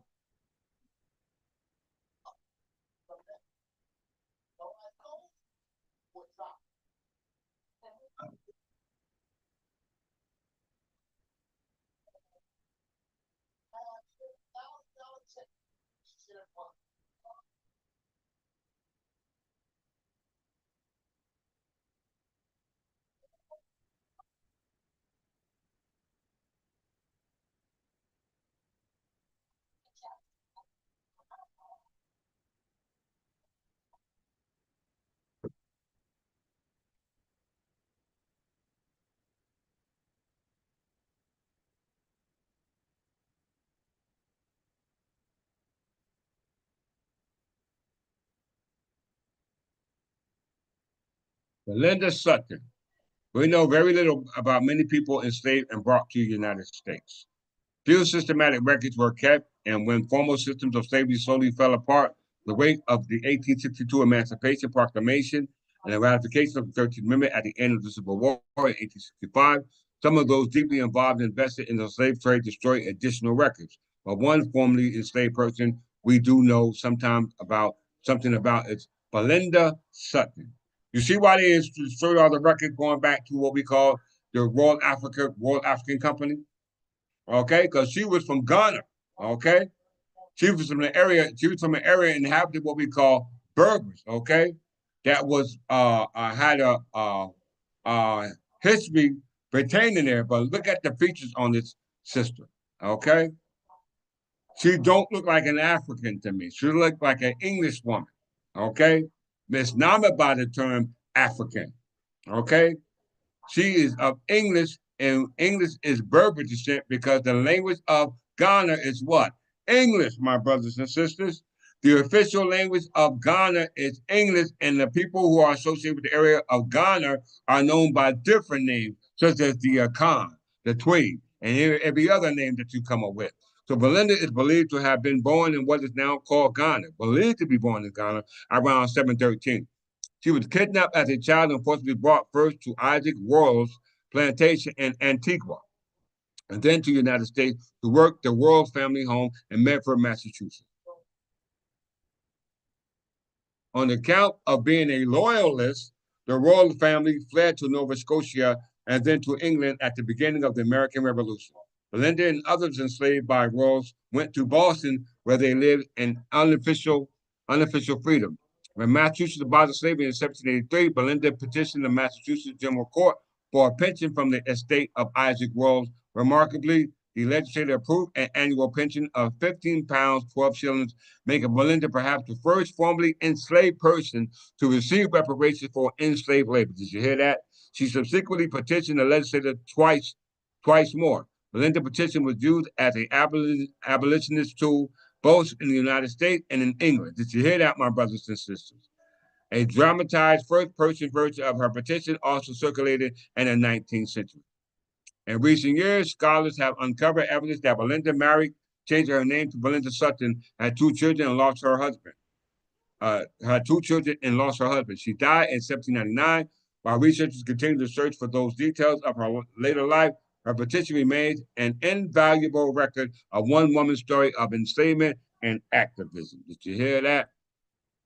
Did you hear that, my brothers and sisters? Take one good look at her. That could be your mother, sister.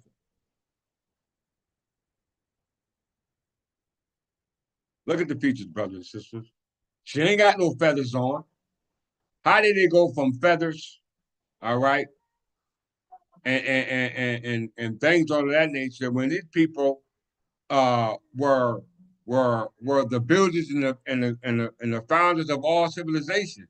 We must understand that, all right. Belinda Sutton.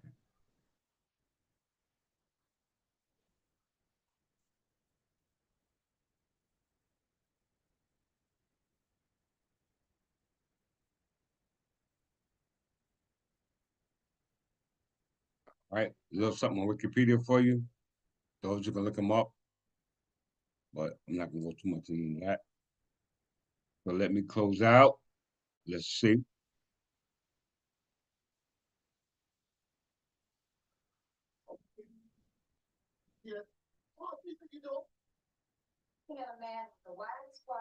Yes.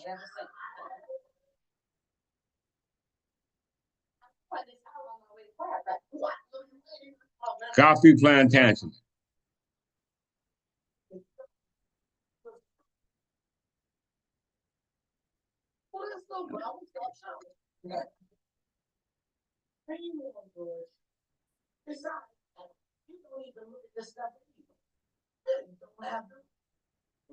Okay, I tell you what, I'll look forward, I'll take out the stuff I want over to the office and put it in the safe. Oh, that's a wonderful solution. And if you have to take any money out of the safe, you can keep that. Godfrey the Fifth Caliban Jew of the Pharaoh or Plantagenet was Caliban Jew to reign in Maine by the inheritance of 1129, also Duke of Normandy by his marriage claim and concept from 1144. You're right, Archbishop, like people we know. Godfrey married Empress Matilda, daughter of King Henry I, son of William the Conqueror, led through their son Henry II, son of Godfrey V, Count of Anjou, to a 300-year reign from the Plantagenet dynasty in England. Plantagenet dynasty, we're going to look at that in a second. Although it was never his family's name or last name, Plantagenet was taken as the dynasty from Godfrey epithet. Long after his death, Godfrey was of Anjou, and ancestor main of Anjou in north central France, gave rise to the name Angevin, and which modern historians name as the Angevin Empire in 12th century AD. All right. He had ruled what we call the Plantagenet dynasty, my brothers and sisters. The Plantagenet dynasty. Right here. The House of Plantagenet was a royal house which originated from the French county of Anjou. The name Plantagenet is used by modern historians to identify four distinct royal houses, the Angevins, who were also counts of Anjou, the main line of Plantagenets following the loss of Anjou, and the House of Lancasters and Yorks, two cadet Plantagenet branches. Once again, two of the Plantagenet cadet branches. The family held the English throne from 1154 with the ascension of Henry II until 1485 when Richard III died. Did you hear that? Black to the Royal African Company. Okay? Black to the Royal African Company in closing.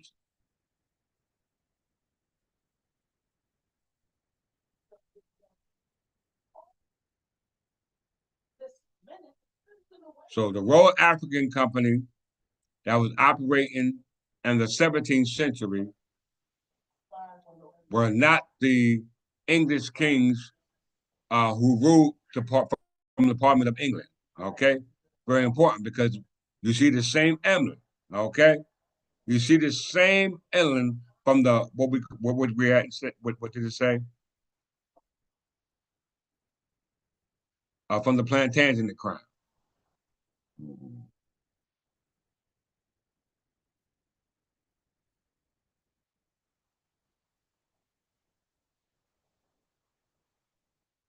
Yeah, House of Plantagenet.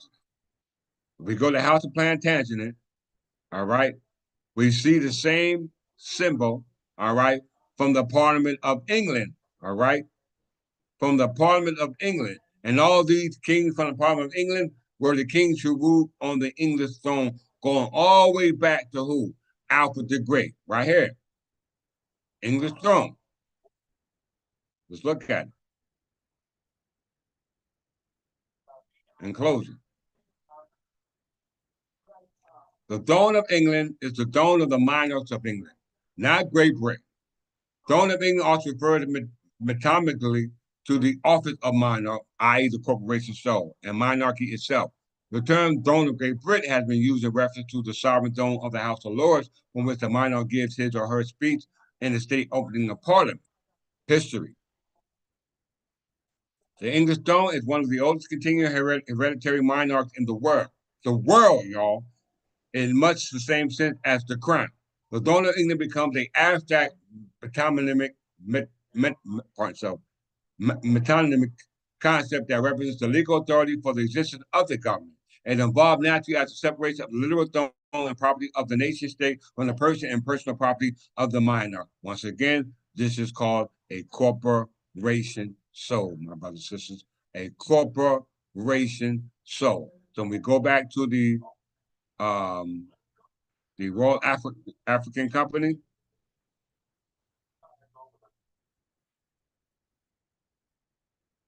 the Royal African Company mentions the Parliament of England and mentions the English throne, but they are not the monarchs from the English throne.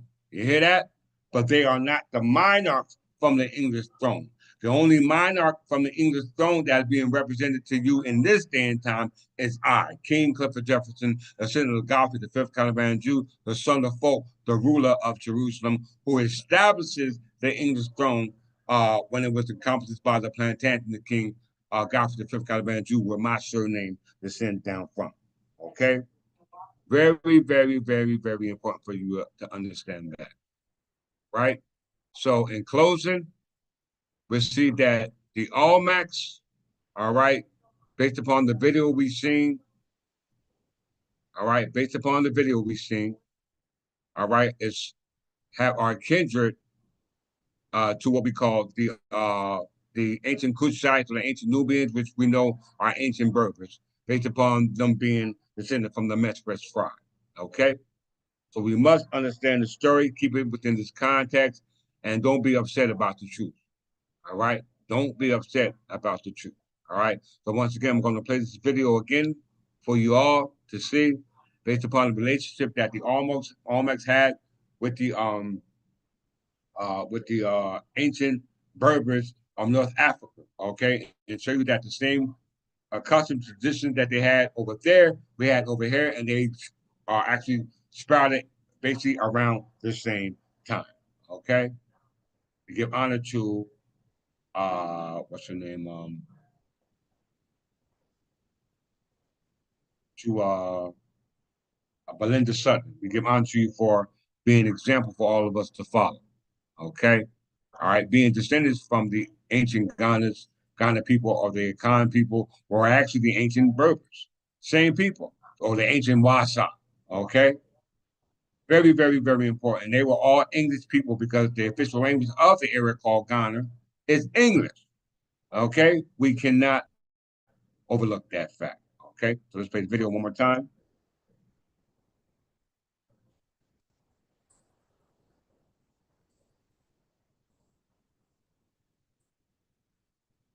What do you think happens?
You hear it now?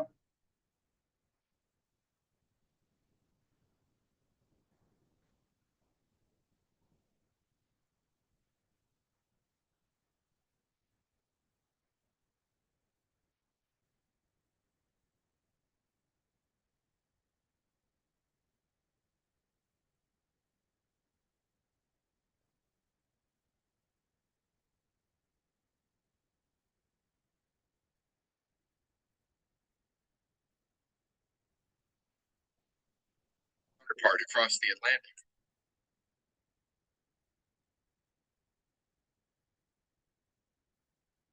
One second.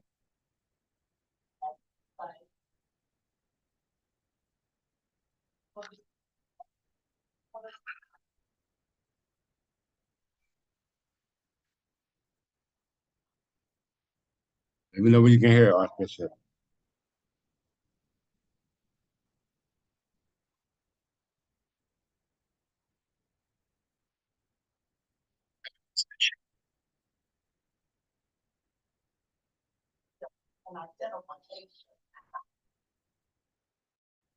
You hear that?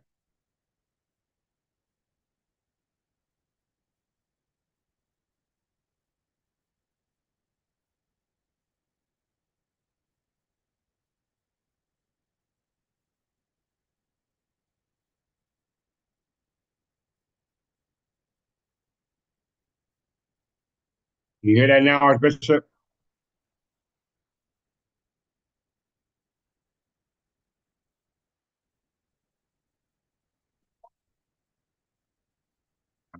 by itself. Let's see. I'm gonna ask you something. Just like you asked me to commit a felony.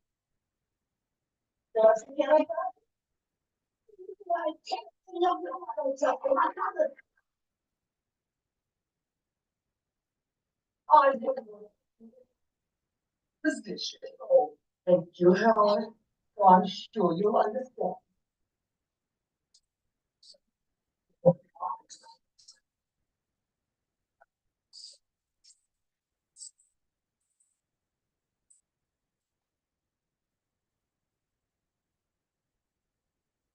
You here now?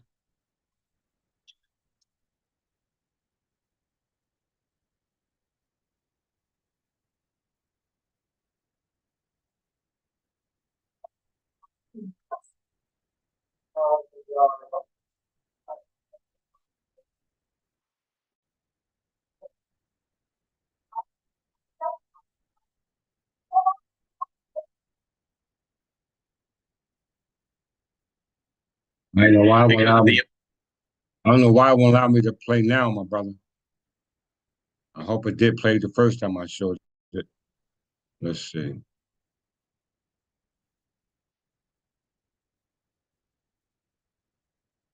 Let's see.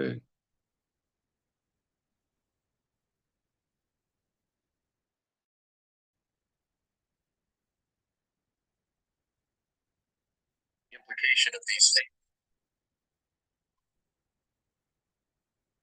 It shows that the Mesoamerican civilization was the year 1500 BC.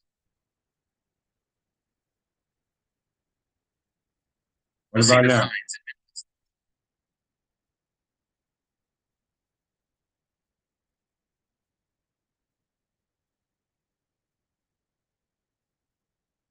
Except the head and following. You hear it now? And almond-shaped eyes.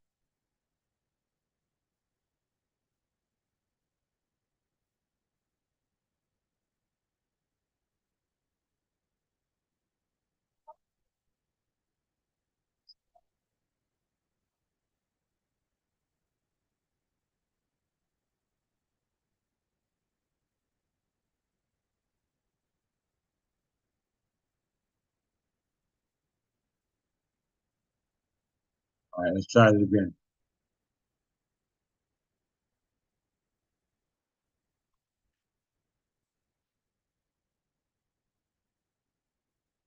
What about now?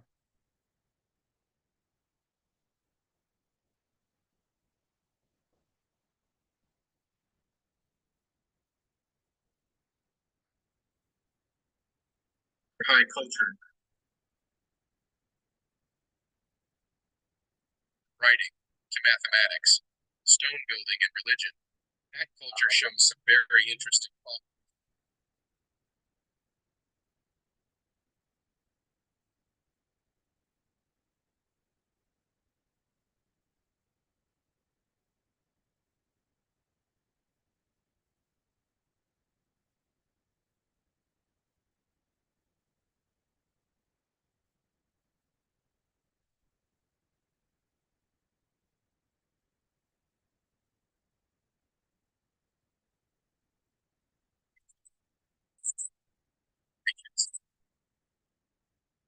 Statements.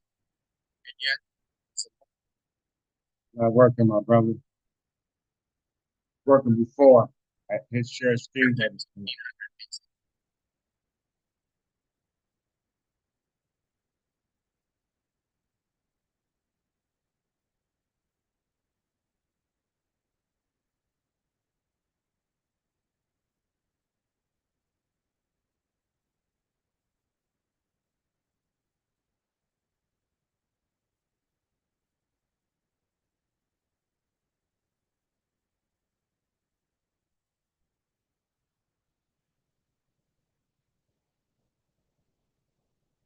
talking about the Jews.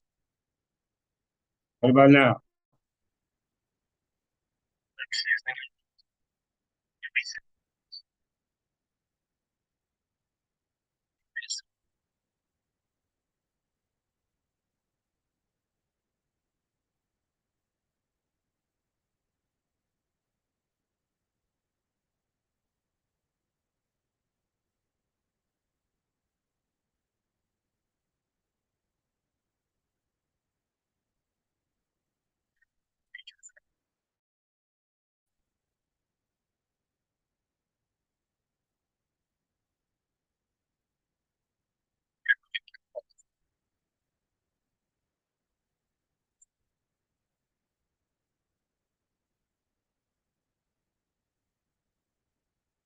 Nothing, Archbishop?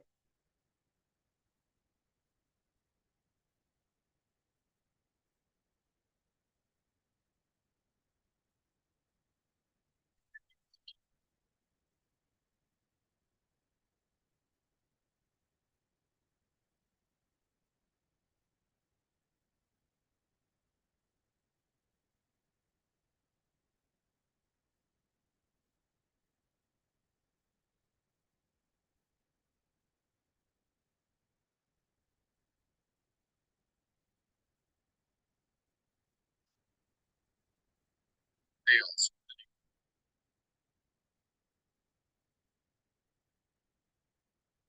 Testing, testing, testing, testing.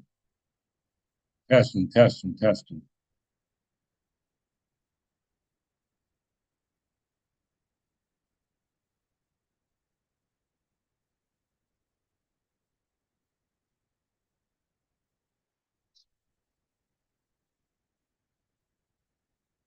Testing, testing, testing. Testing, testing. What about now?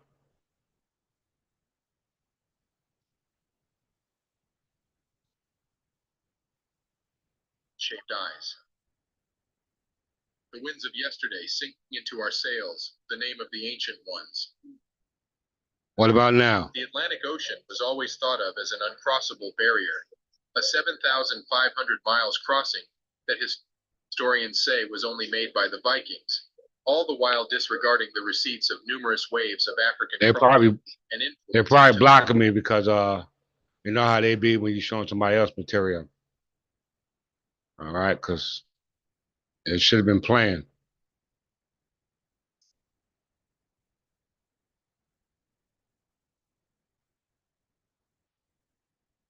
Your remark was yes. As far as what? They're blocking us, or you can hear it now. world. I mean, one has. We're talking about the genetics of these Native Americans. Olmecs seem to have very similar features, the thick lips, Yes, the wide noses. Why do we think that is? Well, this is part of a curious mystery that is not unconnected to the genetic mystery. The mother high culture in Mesoamerica, the one who brought in all the hallmarks of civilization, from writing to mathematics, stone building, and religion. That culture shows some very interesting properties. But when historians demonstrate that these cultural features are not alien at all, Okay, I'm gonna start it better. it Start it clearly over. displays similarity with its Black African counterpart.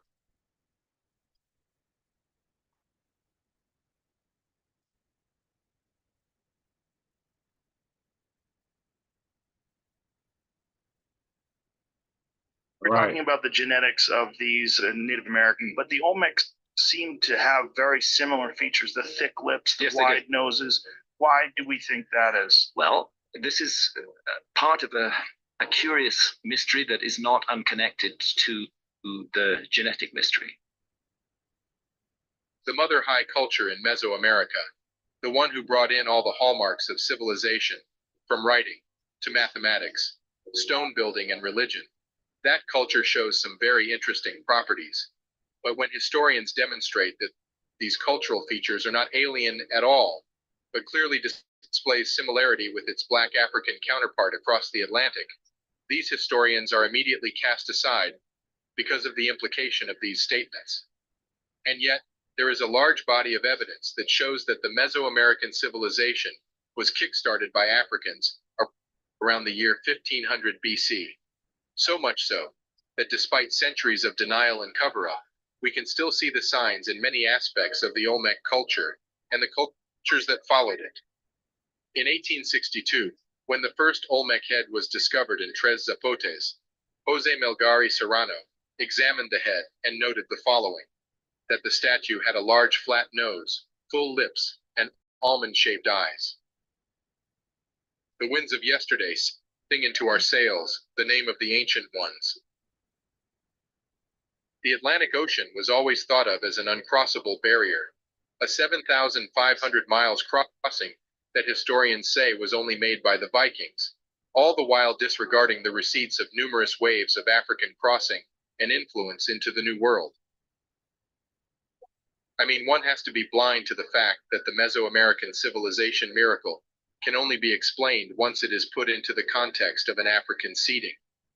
Not because the people of the region were not capable, but because the Africans happened to have nurtured those sciences for millennia and had the practice of consistently spreading it to the rest of the world.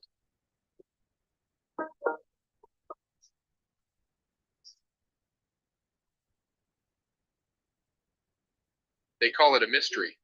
The sudden emergence of the Olmec civilization in 1600 BC as a fully formed civilization.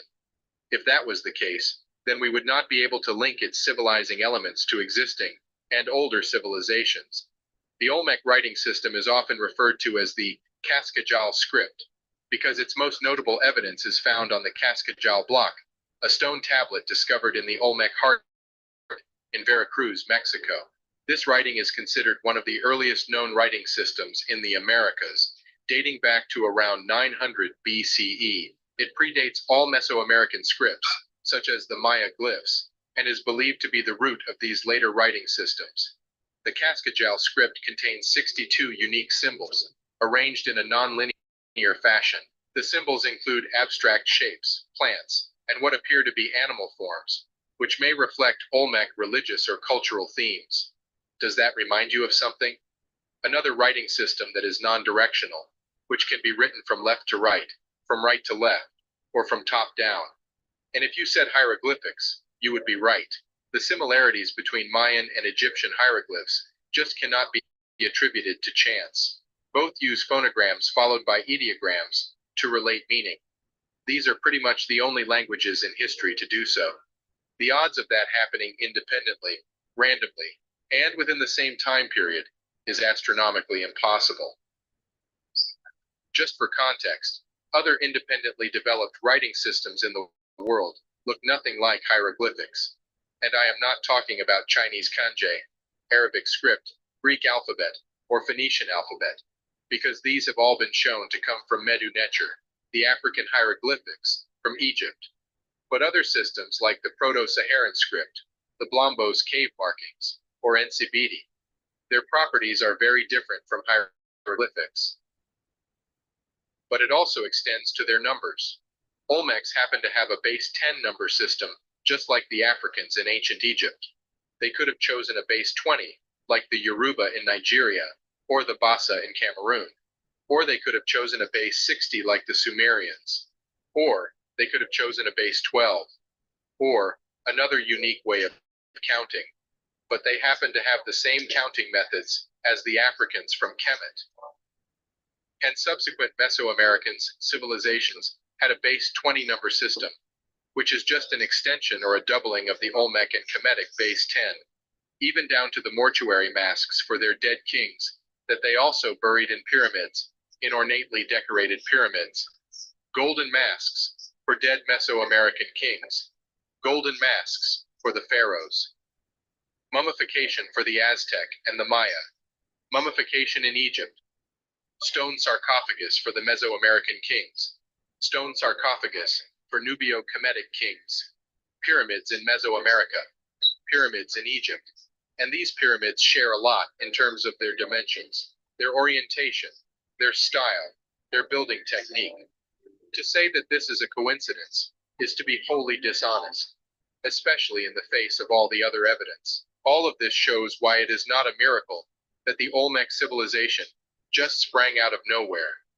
And it is also not a coincidence that it happened to have emerged on the east coast of the Americas, exactly where the Atlantic currents end. But then, if indeed the first high culture in the Americas was seeded by Africans, surely there must be some remains of them from that period. And this is exactly what we will see in the next section.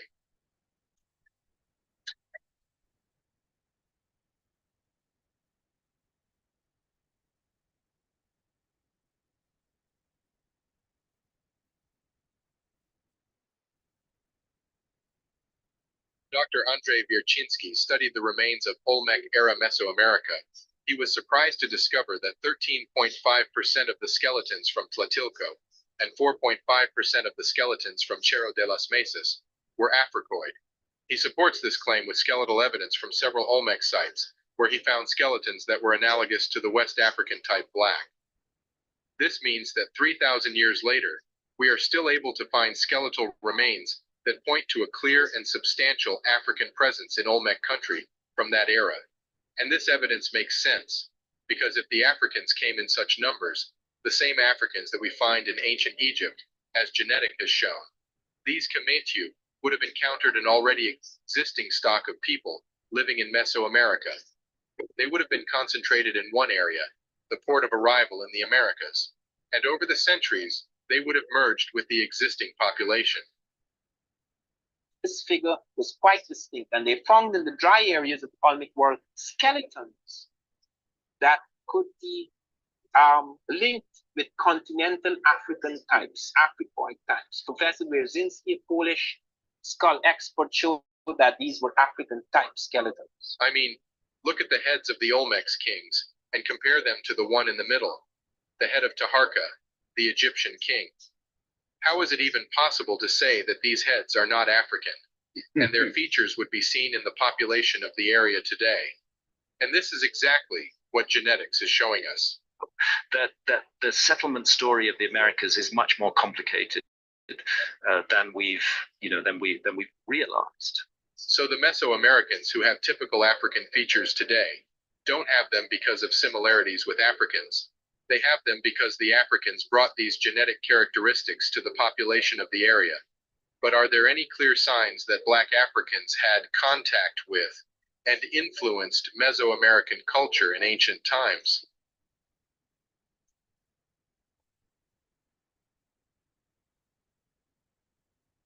In the earliest depictions of the feathered serpent god, Quetzalcoatl, we can see a Mesoamerican man being flown by the serpent, and in possession of a very peculiar object. If you look closely, you will see that he is carrying a handbag, and this famous handbag has been seen in almost all significant ancient civilizations outside of the Nubio-Kemetic civilization. Quetzalcoatl was associated with the wind, learning, and the planet Venus. He was considered a patron of priests and a symbol of knowledge and creativity. Quetzalcoatl was often also depicted as a cultural hero who brought agriculture, the calendar, and the arts to humanity. His teachings emphasized the importance of self-sacrifice and humility. The connections here are so obvious that ancient Mesoamerican are essentially telling us that an all-knowledgeable God came to their land, bringing all the elements of civilization.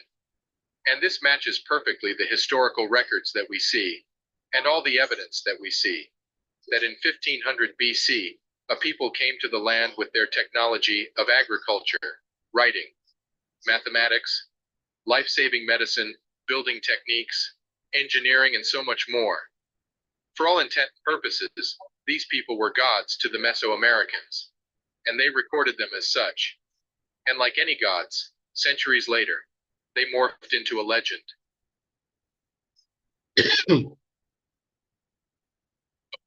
And by the way, if you were wondering what the people who built Göbekli Tepe looked like, well, here it is. Flat nose, high cheekbones, strong African features. And this matches what we already know of the Natufians who invented agriculture, and who we have shown are clearly Black Africans in previous videos. The Natufians are said to have built Göbekli Tepe too. And so, the Mesoamericans recorded these African gods with their many features in their art, down to the dreadlock hairstyles and West African head coverings. That's right, you heard it right. Many of the Olmec heads had dreadlocks, a hairstyle only worn by Black Africans and not by the Polynesians. But it's not just the hair, it's also the helmets. And the kind of flattened base, the brow ridge. And look at the helmet. That's a very peculiar type of helmet. It does not occur anywhere else in America. It has a strap along the face, falling along the ear, and it has a circular ear plug. Those helmets, exact type of helmet, were found in Egyptian world in this period. What period? The period that has been dated by carbon-14 datings. Okay then, if Black Africans were so influential in Mesoamerica, and if they came in such numbers and in so many waves, then there should at least have been a remnant of them when the Europeans arrived in 1498, and the earliest European would have reported them in their earliest voyages. Well, they did. Poor Columbus.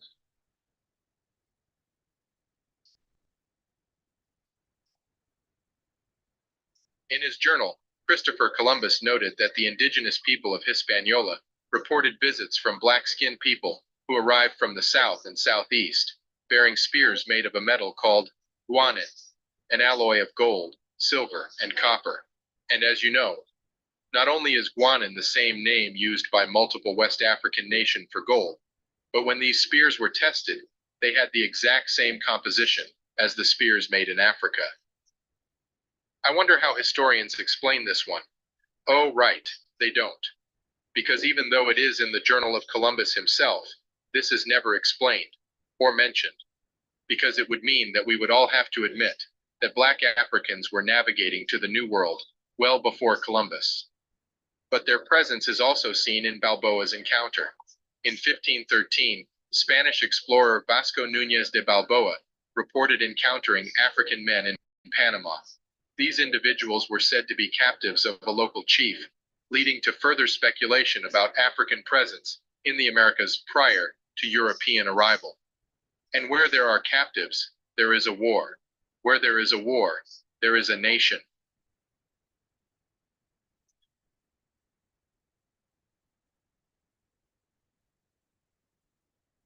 Did you know that documented in the journals of Columbus himself, there is clear account of Africans having already made the voyage to the Americas? And it is from these African sailors and traders that Columbus and the Portuguese would learn to build deep seaworthy ships and learn how to navigate to the Americas. And there he learned from the Portuguese, who were moving across Africa, who had set up the first port among Europeans in Africa, that African sailors had actually crossed over the Western Ocean and had found a land mass in the south. This was not what Columbus had found. Columbus found islands, which are now known as the Caribbean islands, but he had not gone on to continental mass. The Africans had found the actual continental mass. And the Portuguese insisted that this continental mass in the south was 370 leagues, which is about 15 to 1600 miles away, according to whether you count the league as 4 or 4.5. They were. And all over Africa, prior to the arrival of the Europeans, there was a vibrant and diverse shipbuilding industry. And with those ships, they went everywhere, literally everywhere. But this is again not reported in contemporary media and history books. There is a profound misunderstanding of African capacity. The Africans had ships. This is one of them. This is in East Africa. This ship, this is just a model which I found in Fort Mombasa in Kenya. This ship is a 70-tonner. Ships like these in the 13th century before Columbus took elephants to China. European shipping is not even European. The sail Columbus used comes out of the Arab African world. The astrolabe comes out of the Arab African world.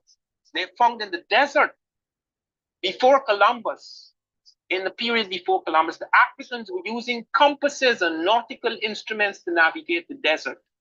The many elephant motifs in Mesoamerican art present a problem for the current historical narrative, given that elephants were not native to the Americas during the periods when these cultures flourished. This anomaly is immediately solved when, number one comes to know that the West Africans had seaworthy ships. Number two, that their ships were more than capable of transporting very large cargo like elephants and giraffes, as documented by the Chinese. And number three, the documented accounts of West Africans making the voyage well before and during the time of Columbus.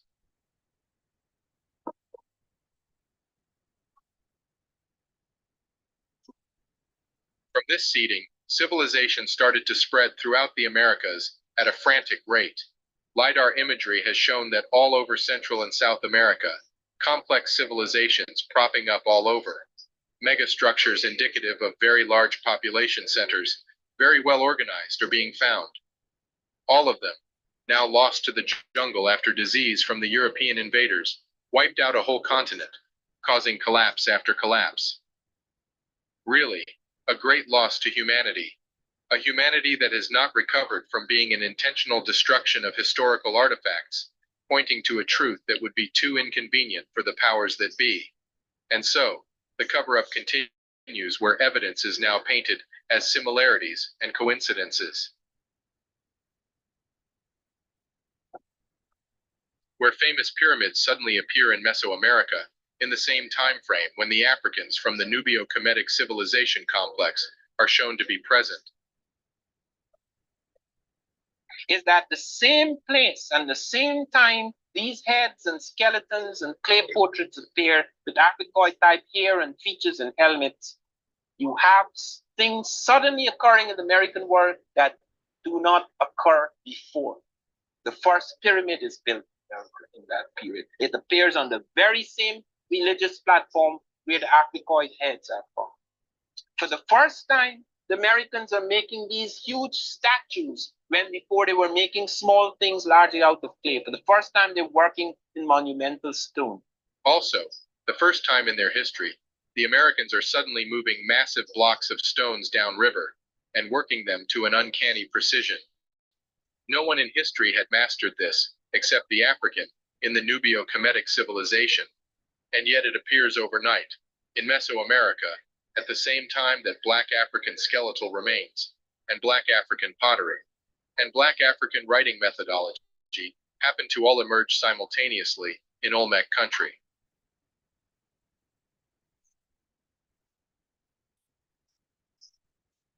And in that same time period, the Mesoamerican starts to practice skull deformation, a practice from Kemet at the time, as you can see from the depiction of the son of Pharaoh Amenephis IV.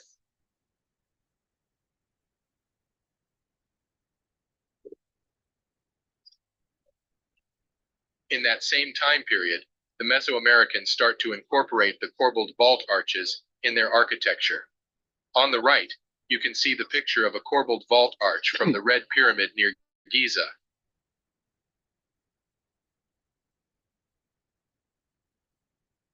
In the Aztec Codex, one can find a very particular smiting pose depicting a warrior grasping the hair of a submissive captive. On the right, the Narmer palette depicts a pharaoh smiting the enemy. See for yourself. In the Codex Borgia, from south central Mexico, we can see an initiation scene with baptism by water. On the right, an ancient Egyptian scene from the Temple of Esna, depicting an initiation through baptism by water. The twin serpent motifs, showing up in Aztec and ancient Egyptian iconography. I am sure this is all a coincidence too.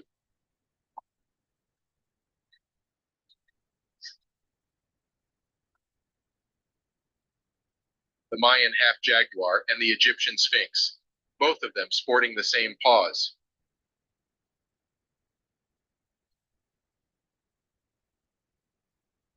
The sacred Tau cross found in both Mesoamerica and ancient Egypt.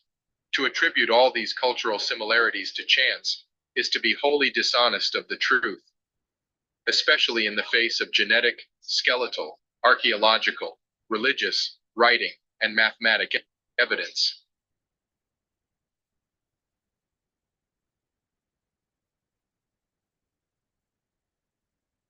Oh, and the Tau cross also shows up in Göbekli Tepe.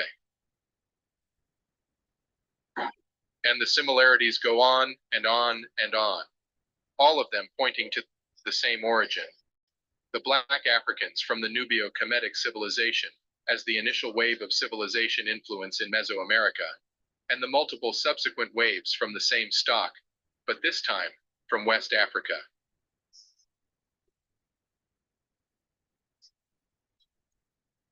As you can see, based on that we just read, we see for ourselves, nothing strange on this planet. All right, the evidence is there. And all you have to do is accept the truth. Okay? All you have to do is accept the truth. Once again, the Olmecs, the Anglo-Saxons, the ancient Egyptians, the ancient Nubians, are in fact the ancient Anglo-Saxon Berbers. All right. As I always say, he who writes your books at your timeline. Okay. So step in time and be in line with the truth. So with that, thank you all for attending this beautiful lesson, part 2 of the Berber land where the sun never sets.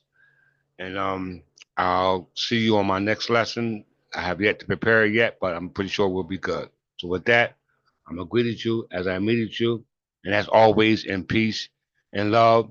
Once again, like, share, subscribe, hit the like and share button, as well as all your donations. Please send them to $ Clifford Jefferson L or the Third King Church of England. And we honor and we accept your free and common soakage as well as your gift. So with that, I greet you and I meet you always in peace and love. One.